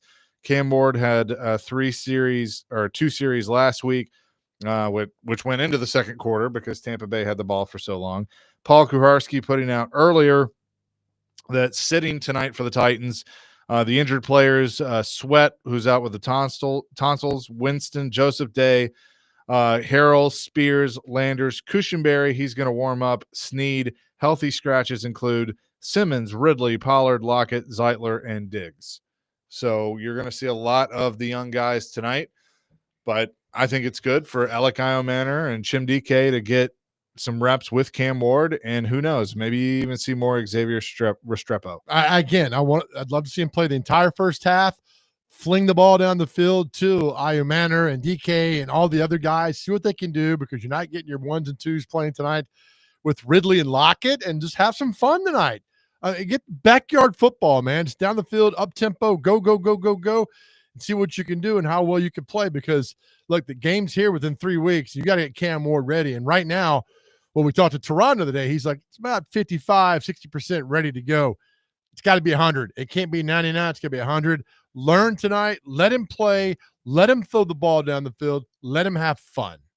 100%. And look, I mean, I think they should try and push his limits a little bit. One thing that I heard DVD talking about yesterday that I wanted to bring up with you, because I thought it was pretty spot on, that it does feel like that Brian Callahan is trying to make Cam Ward uncomfortable and push him to do things that maybe he didn't do at Miami, he hadn't done in college, and make things a little tougher on him than they might actually be, to see how he handles those things. Yeah. If that is in fact the case, then Callahan deserves a little more credit than maybe we've given him, because I think that's a good move, because 100%. Then once you get into the real games, it doesn't seem as foreign to him. I've never had a problem with Callahan as a position coach, because they've all, Stafford and Derek Carr and Manning have all raved about him. Burrow, they've all raved about it. The question becomes play calling and a head coach. I've never questioned him one time being a quarterback coach. I don't know how much he deals with Cam Ward now, because he has his own quarterback coach. He's got an offensive coordinator there that does, I don't know what he does, but I've never questioned that. So if he knows how to bring Cam Ward, I'm fine with that. I think Levis was dropped in his lap. I think Levis had a little bravado to him, which Callahan tried to probably get in, control that, and he couldn't do it. So now with Cam Ward, I've got no problem with what he's handling Cam Ward, but that's preseason. Now, game 1 after Denver on that Monday on our show, it might be a different thing that we're talking about. But I don't know. Tonight, let's go out there and have some fun tonight. And you got one more game next week versus the Vikings. So to define fun, like what would fun be for him? Run plays that he likes. Throwing the ball down the field, scramble, bootlegs, naked bootlegs, get him out of the pocket, make things go down the field, things he would like to do. To me, that'd be fun. Yeah. Throwing deep balls. Throw Restrepo in there with him too. I want to see a set with DK, Iomanner, and Restrepo all on the field at the same time. Agree. And put 100%. Gunnar Helm at tight end. Yep. Throw the rooks out there. Give me one look at the rooks with the good with the regular offensive line. Because I mean, again, it doesn't mean anything, right? You're not. Yeah, sure. You want to win the game. I understand that. But man, go out there and do that tonight, and do have fun, and throw the ball around, and do the things where you'll have him doing things in the game going forward, not things he wouldn't do. We talked about it earlier, but I think that'd be fine. So I want to see that tonight, and because you got to get one more chance next week. I don't know how much he's going to play next week against the Vikings. I do think him coming home at Nissan Stadium will be fun to watch. I think the crowd will get behind him. I think you'll have a pretty good crowd for a preseason game. You know, knowing that he may play a series or two, right? But still, I mean, because I will tell you, I witnessed it last week in Minnesota. JJ McCarthy, that crowd was fired up to see him play, and he played one series. I still, and McCarthy, we did the positional rankings earlier about where ESPN and their analysts have different position groups ranked, and the Vikings were like 28th with JJ McCarthy. Yeah. Or 27th, because the Titans are 28th. Well, I'm floored that the Titans' offensive line is 5th. Which is great, huh? And the defensive line is 4th. Right. I mean, yeah, the linebackers are 30th and outside linebacker 30th. But what if your linebackers are good? We don't know. We don't know. I mean, Cedric Gray and Barton and Winston Jr. and those guys, what if they're not bad? What if I'm going to butcher Oladejo? Did I say it correctly?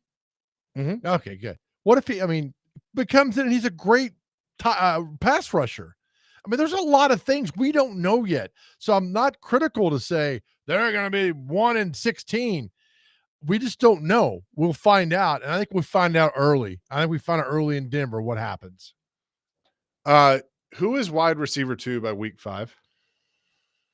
I still think it's Lockett. Should it be Io Manor?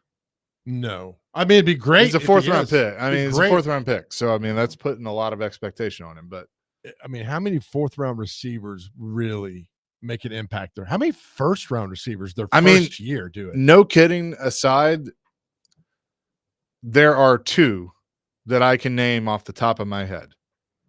Beyond 4th round? That were 4th round that made a huge impact. One of them is playing now in Amon-Ra St. Brown. Right. One of them is coming on in about 34 minutes. Yeah. On this station. Very rarely do those guys make an impact. It took Derek Mason a few years to make an impact. Sure. I mean, he had to fight for his opportunity to even be able to make an impact. Where was Puka? Puka Nacua was like a 7th round pick, right? It was a flyer pick for sure. But there are examples. But for example, Derek Mason, I mean, talented. But then you bring in a Yancey Thigpen. 5th round. Puka? Yeah.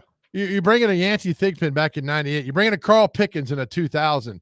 So, Derek's got to go back to the line again because you bring these other guys in there. Once Fisher realized how good Derek Mason could be a receiver, turn on the Jets, man. It was good. He was always good. Just needed an opportunity. Opportunities what these guys need tonight to show it. Here's the got it or don't. Here's the other thing, too, that I will tell you. And I'll say this on the other side. Derek had something that I don't see a lot of nowadays, and it's a major problem. Can I guess it real quick? Yes. A new chair. Not a new chair. I'll tell you that and much more coming up next. Chasing Big Joe here on this Friday on 102.5 The Game.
Chasing Big Joe, 102.5 The Game here on this Friday. Titans, Falcons tonight, preseason game number 2. But talking about, fourth round plus players. D-Mace had something that I don't see a ton of anymore. I'm not saying it's not there. I just think the times have changed because he still has it even as a radio host, a chip on his shoulder. Like a guy of like, oh, let me show you why I'm going to be great. Not tell you, I'm going to show you. And I just don't think everyone's wired that way anymore. You are correct. Derek, Tom Brady. Yep. Brady's another one. I always thought Cortland Finnegan was wired that way. Yep. Drafted in the Blaine 7th Bishop, round. 8th round. Same way. Yeah. Like, all right. Pecorine, 8th round. But they are rare. Yeah. They are so rare. And I told you, I would rather have anybody who hates losing more than winning on my team. Derek's an example. So is Tom Brady. I mean, they hate to lose. It consumes you, and which should be good. I think a large majority of them, do you lose? You lose, you lose. There's very few Derek Masons left in the world. Very few. I agree with you. 100%. We watched that reel today that our Music City Bet sent us about football in the 70s and how, they would tape up their hands and they just the brutality of it. And I get some of it had to change, but it was just a different era and different time. And those guys were, they had part-time jobs on part-time jobs playing football. And it was just different. I get that. But, if there are more Derek Masons, and I'm glad they're not more Derek Masons because we wouldn't revere those guys the way we do. Yeah. We wouldn't do it. We were like, it's a bunch of guys like that. Very few like that, man. Something that I was looking at last night because I was talking to our buddy at Music City Bets about a prop of Tony Pollard 6 or more touchdowns on the year. And at first I'm like, that seems easy. Well, then I kind of started looking. He only had 5 last year. In fact, the Tennessee Titans only rushed for 11 touchdowns total last year. There were 10 players that rushed for more touchdowns on their own than the entire Titans team, one of them being Derrick Henry with 16. Jahmyr Gibbs, James Cook also had 16. Josh Jacobs with 15. Bijan Robinson, Kyron Williams, Jalen Hurts with 14. Saquon Barkley, who had the rushing title with 2,005 yards, with 13. And then David Montgomery, Josh Allen with 12. Jonathan Taylor, Joe Mixon also had 11. So let that stand out for a second. I'm surprised that Pollard had 5. And then and the reason I'm so bad. The reason I'm bringing this up is because when you talk about the 2024 Tennessee Titans, people are like, well, the run game wasn't all that bad. But getting into the end zone was, especially in the low red zone. Pollard and Spears each had 2 touchdowns inside the 5. And that was the only 4 of the 11 Titans touchdowns that were scored inside the 5 in the low red zone. 7 of the 11 were inside the 10. Well, I think it became because the line was so bad that Pollard had over 1,000 yards. I think that's still the benchmark of a good year. He had 1,000 yards. 1,079. I think that should be moved up to 1,200. It won't be. It'll still be 1,000 will be the one because you got an extra game to get, yards and see what you could do. But the fact that he got over 1,000 yards with that terrible offensive line says quite a bit about Tony Pollard. In the positional ranking list, the Titans running backs are ranked 23rd out of 32. So you're in the bottom quadrant right there. So only when it goes up, but your offensive line now, they ranked them at 5th. It could be completely, and they understood that, is that you got to fix the offensive line. And Callahan Bill is a good offensive line coach, but it's still, you got to have talent, and they had no talent last year. So let me put this in perspective for you for a second. So Pollard's 1,079 yards made up a chunk of 1,855, which was the team total. Second for the Titans was Tajay Spears with 312. Will Levis was 3rd with 183. Mason Rudolph was 4th with 106. And then Julius Chestnut with 102, Calvin Ridley with 55, and then a few others made up the rest. If you just mentioned 1,200 yards, because Pollard was 12th with Rico Dowdle with the yards last year with 1,079. If he had gotten to 1,200 yards, he would have been 8th. just ahead of Chuba Hubbard. I like that name. Yeah, so we'll see what happens. I mean, he's not playing tonight, right? Pollard's out tonight. Is that correct? Yep. Yeah, I like Pollard. Look, man, I just he's solid, but you definitely, the thing that concerns me is you need the second back. Like if Tyjae Spears can't stay healthy, to me, they don't have the second back on the roster right now. But you also got to have the big boys up front, and I think they're getting 100%. There. I think they're getting so there. If you believe the ESPN rankings, position rankings that have the Titans offensive line 5th after probably being 64th last year, right? Making that up, but then I would think that these rushing numbers are going to change. They better.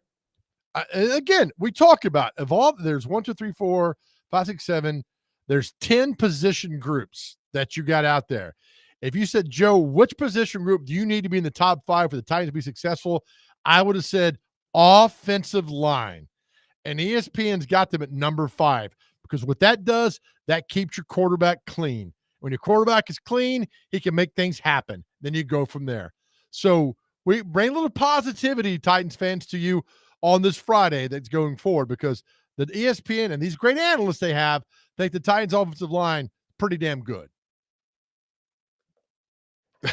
Robbie Staley just asked me, Mason Rudolph had 106 yards rushing on purpose. I don't know if it was on purpose. Right. He was probably running for his life. I want to add this real quick. We had a female weigh in on our celebrity crush. Oh, yeah. 7390 says, I'm a female here. My celebrity crush, Lyle Alzado. He was a good friend of my uncle. I was so little. He was so big and so imposing, but he was always so very sweet to me. I cried like a baby when Lyle Alzado passed away. So thank you. We got the female perspective. Thank you. Yeah. Thanks for weighing in. Appreciate it. We got a few votes, female votes for Adam Vingan and for Robbie Stanley. So yeah, it's the bald look. I get none. So great. Thanks. Yeah. Well, there you go. That's okay. Thank you to Bridget and Heather for texting in on that. Right. We appreciate that. We do. But yeah, do you think Derrick Henry is going to 16 touchdowns, just shy of 2,000 with 1921? I feel like he goes back a little bit. I think so too, as well. Yeah. Hot take. Ravens window closes after this year. I don't think that's crazy. I mean, got to do it now. That division, though, I mean, with outside of Cleveland, Cincinnati's going to be better than Baltimore. Pittsburgh is an absolute toss-up. Yep. Because of Rodgers. But if old man Rodgers has one more left in him, I mean, they're going to be in the mix. So hypothetically, they could get 3 teams in. Because I think if the Ravens don't do what everybody thinks they should do, I think the doubt gets in there now. I'm not like, well, you're loaded. You had Eric Henry and Lamar Jackson. We've got all these people, and you're still not getting it done. Who's gone first? John Harbaugh or Mike Tomlin? Tomlin. You think so? If they miss the playoffs this year, do you think I think he steps out. I think Tomlin's like, I'm good. Yeah. I mean, he's won a Super Bowl, never had a losing record. He's good. Made the playoffs every year until last year. Made the playoffs. Did they make it last year? Did they? The Steelers? Did they get beat by the Ravens? I think that was the right. They got beat by the Ravens. David James is nodding his head. Big Ravens guy. Yep. Ravens beat the Steelers because they barely made it in there and they got in and the Ravens beat them. The Ravens with the Buffalo. And I thought that was like the last week of the season. Mark Andrews dropped the pass. You are correct, sir.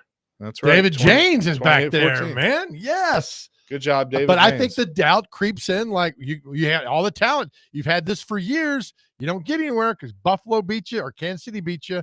It's just unfortunate they keep running into Buffalo or Kansas City. It's unfortunate for Buffalo. They keep running into Kansas City. So until you knock off Mahomes and them, that's what you got.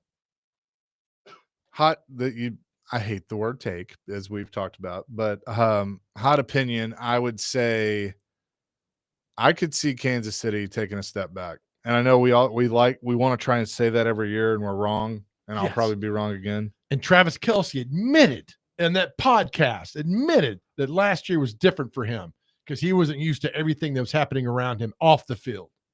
Yeah, I believe it. Yep. Good for him for admitting that. So what a better way to say it is a warm temperatured comment. I like that. I think so. Yeah. High temperature comment, low temperature comment. That could work. I like that. That's good. It's good, Dr. Crane. There you go. Coming up next, we'll tell you what day it is, celebrity birthdays, and do we have a mashup today? We do have a mashup today. We will do that all coming up here on Chasing Big Joe. But first, let's give something away because we're cool about that. Caller number 5 at 615-737-1025 will win a pair of tickets to see Lincoln Park at Bridgestone Arena on Thursday, August 21st. 615-737-1025 is Chasing Big Joe, presented by the Omni, 1025 The Game.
Chase and Big Joe, 102.5 The Game on this Friday. Titans, Falcons later tonight. Looking forward to breaking that one down on Monday. But tomorrow at 9 o'clock here on 102.5 The Game, Dr. Crane will be a part of the weekend huddle with Parker Kelly and Connor Newt. You guys will have the first reaction to the Titans tonight. Yeah, this will be interesting. I really want to see, Cam Ward get more than 3 takes at the. What are you doing there, Joe? I'm just agreeing with you. Oh, thank you. Yeah, I just want to see Cam Ward throw more than 3 times tonight. That's your nod. I like the nod. I agree. Yep. Okay, thank you, sir. It's very, very good. So looking forward to listening to that tomorrow. With that, let's get to what day is it and celebrity birthdays. Brought to you by Jarrett Companies, Inc. All of your commercial construction needs under one roof. JarrettCompaniesInc.com. They are above and beyond industry standards. All right. First on this, we have Assumption of Mary Day when she was ascended into heaven. Chant at the Moon Day. I don't know if you guys do that or not. Bark at the moon. You can bark at the moon. Joe does every night. Yeah, okay. What kind of chants, Joe? Gregorian chants. You ever listen to that on Spotify? That's me. I do those. Dude, I have a full album I'll share with the both of you. Let's see. I love Cowboys and Cowgirls Day. If you're going to the Stampede, there you go. National Back to School Prep Day. The prep. National Best Friends Day is today. Nice. National Check Your Chip Day. Probably got to do that. National Failures Day is today. National Kool-Aid Day. You know, the Kool-Aid Man. Yeah. Right. Oh, yeah. Yeah, Kool-Aid Man. National Leather Craft Day. Shout out to those that make the wallets. National Lemon Meringue Pie Day. Delicious. National Men's Grooming Day. Take care of that, men. National Relaxation Day to wrap it up. You got a lot of demands on people today, right? We got to have these wallets on the streets of Hong Kong by Friday. Yeah. We're meeting some tail on the other side of the park. All right, time for celebrity birthdays. Here we go. Our first birthday, actor Anthony Anderson. Thank you. Anthony Anderson, 62. 74. 55. Ben Affleck. It was just Casey's birthday the other day. It was. 56. 53. 53 exactly. Hey, Irish twins. Is he 54? Who? Ben Affleck's brother. Casey's younger, I think. He's younger. Oh, okay. I didn't know if he was like 52. It'd be 11 months apart. Why are you confusing the host? He's asking questions. He's 50. Okay. He's 50. All right. Dr. Crane, you should get this. How old is Joe Jonas? Joe Jonas, 34. 37. 36. You're right. They've been around like 100 years, it seems like. They made a comeback a few years back. Okay, so 3-0. Dr. Crane. From Louisville, actress Jennifer Lawrence. 41. 38. 35. The original Marilyn Munster, Pat Priest. How old is she today? 82. 88.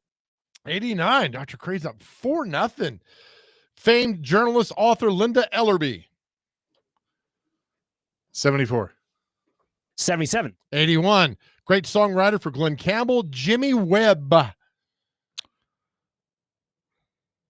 84. 83. 79. Phyllis from The Office.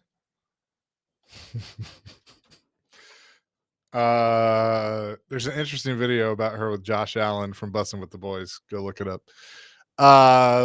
She is 61. 57.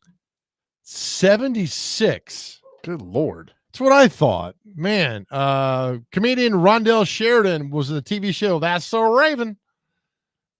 38. 39. Close. 67. Nice. Go down here. Let's see what we got here. Hold on now. Britain's Princess Anne. Which one is she married to? One of the princes. Or is she? I think she's the younger. I think you're right. Sister of Charles. I'm not an Anglophile, so I don't know. That's right. 73. 71. 75. Chase on the board. It's 4-1. All right, sports birthdays. Gary Kubiak, friend of the show. Yeah, he is a friend of the show. 67. 66. 63. Eric Bieniemy, probably the greatest Chris Berman nickname of all time. 54. 60. 56. Oh, it's 4-2. We're down to 2 birthdays. Oh, and these are good too. How old is Carl Edwards? Cousin Carl. Okay, he retired. I'm thinking. That's right. He is 47. 49. 46. So it's 4-3. Last birthday. And how appropriate is this? We were just talking about him. How old, boys, is Yancey Thigpen? Yes. 50. For the win. If you get the day on, you get the win. 54. 56. Oh, he's 56 exactly. Oh, nice. Dr. Crane wins 6-3. The Generals, they get one. Well done. Every now and then. Well done indeed. Brought to you by Jarrett Companies Inc. With that, let's get to the mashup. Did you get the do you have any vegan options? Did you get that? Yeah, I had one. I was like, we have water. Love it. Chestnut and then Haggis. Who's the guy that got from Michigan? Haggis? Haggis? No. Is it Hassan Haggis? That's his name? No, Hassan Haskins. Haskins. He's not on the team anymore. Oh, is he not? Michael and Madison said, take a knee to get the preseason over. Very misfortunate typo, replacing the X with an S. Can we say that word? I don't know. You can probably, I mean, I'll just leave it up to the imagination. Okay. Yeah. It's for educational purposes. Yeah. Yeah, right. You have to use your mind on that. Yeah. And it says, we got a great pregame for all you bastards coming up. Went over closed caption. Everybody saw it. Penix, Publix. Could be like Desmond Howard last year. He had that like Penix energy is what he said. Oh, yeah. Big, I made sure I emphasized that. So. No, I see what you did there. Donna Mills was my first ever like, oh my God, I'm 15 and I'd run away with you. Of course, she'd get arrested. But I'd be happy as you know what. So who was your first crush? Jennifer Aniston. Oh my God. From Friends. She doesn't age. No. Horrible Bosses. Oh, Her she's great in character. that. I mean, I'd like to think that's her personality. Again, age is just a number. Age is just a number. Well, right? I say this with all the love in the world. You look 76. She looks 36. Dude, that's not a lie. And I feel 86. But 86 is a new 56. So it all comes back around, circles back around right there. She is beautiful. Yeah. She likes cars, apparently. She likes jeans, I guess. I don't know. You think she likes a 2019 Buick Encore? If she does, if she does, I got just the guy. She is beautiful. She likes cars, apparently. She likes jeans, I guess. I don't know. You think she likes a 2019 Buick Encore? If she does. If she does. Well done. So good to hear it twice, right? That Buick. Oh my goodness. That reminds me of the time that I was doing that. We did this on the morning show. Yeah. And I forgot who the intern was. I let the intern put it together. I think it was Andy Harrell? No. I'll think of it in a second. But I had the intern do it and he repeated things like 4 times. Oh man. It was funny. But that is going to do it for us today. DVD coming up next. Hey, to our message to our guys out there, if you are struggling, know that we love you. There's a place you can go to get help. Please talk to somebody. Go to GameNashville.com, click down Unity. Go to the Chase and Big Joe show, click down Unity Psychiatric Care. Somebody's always there to talk to you. Please reach out if you are struggling. Know that you are absolutely beautiful and our world's a better place because you are here.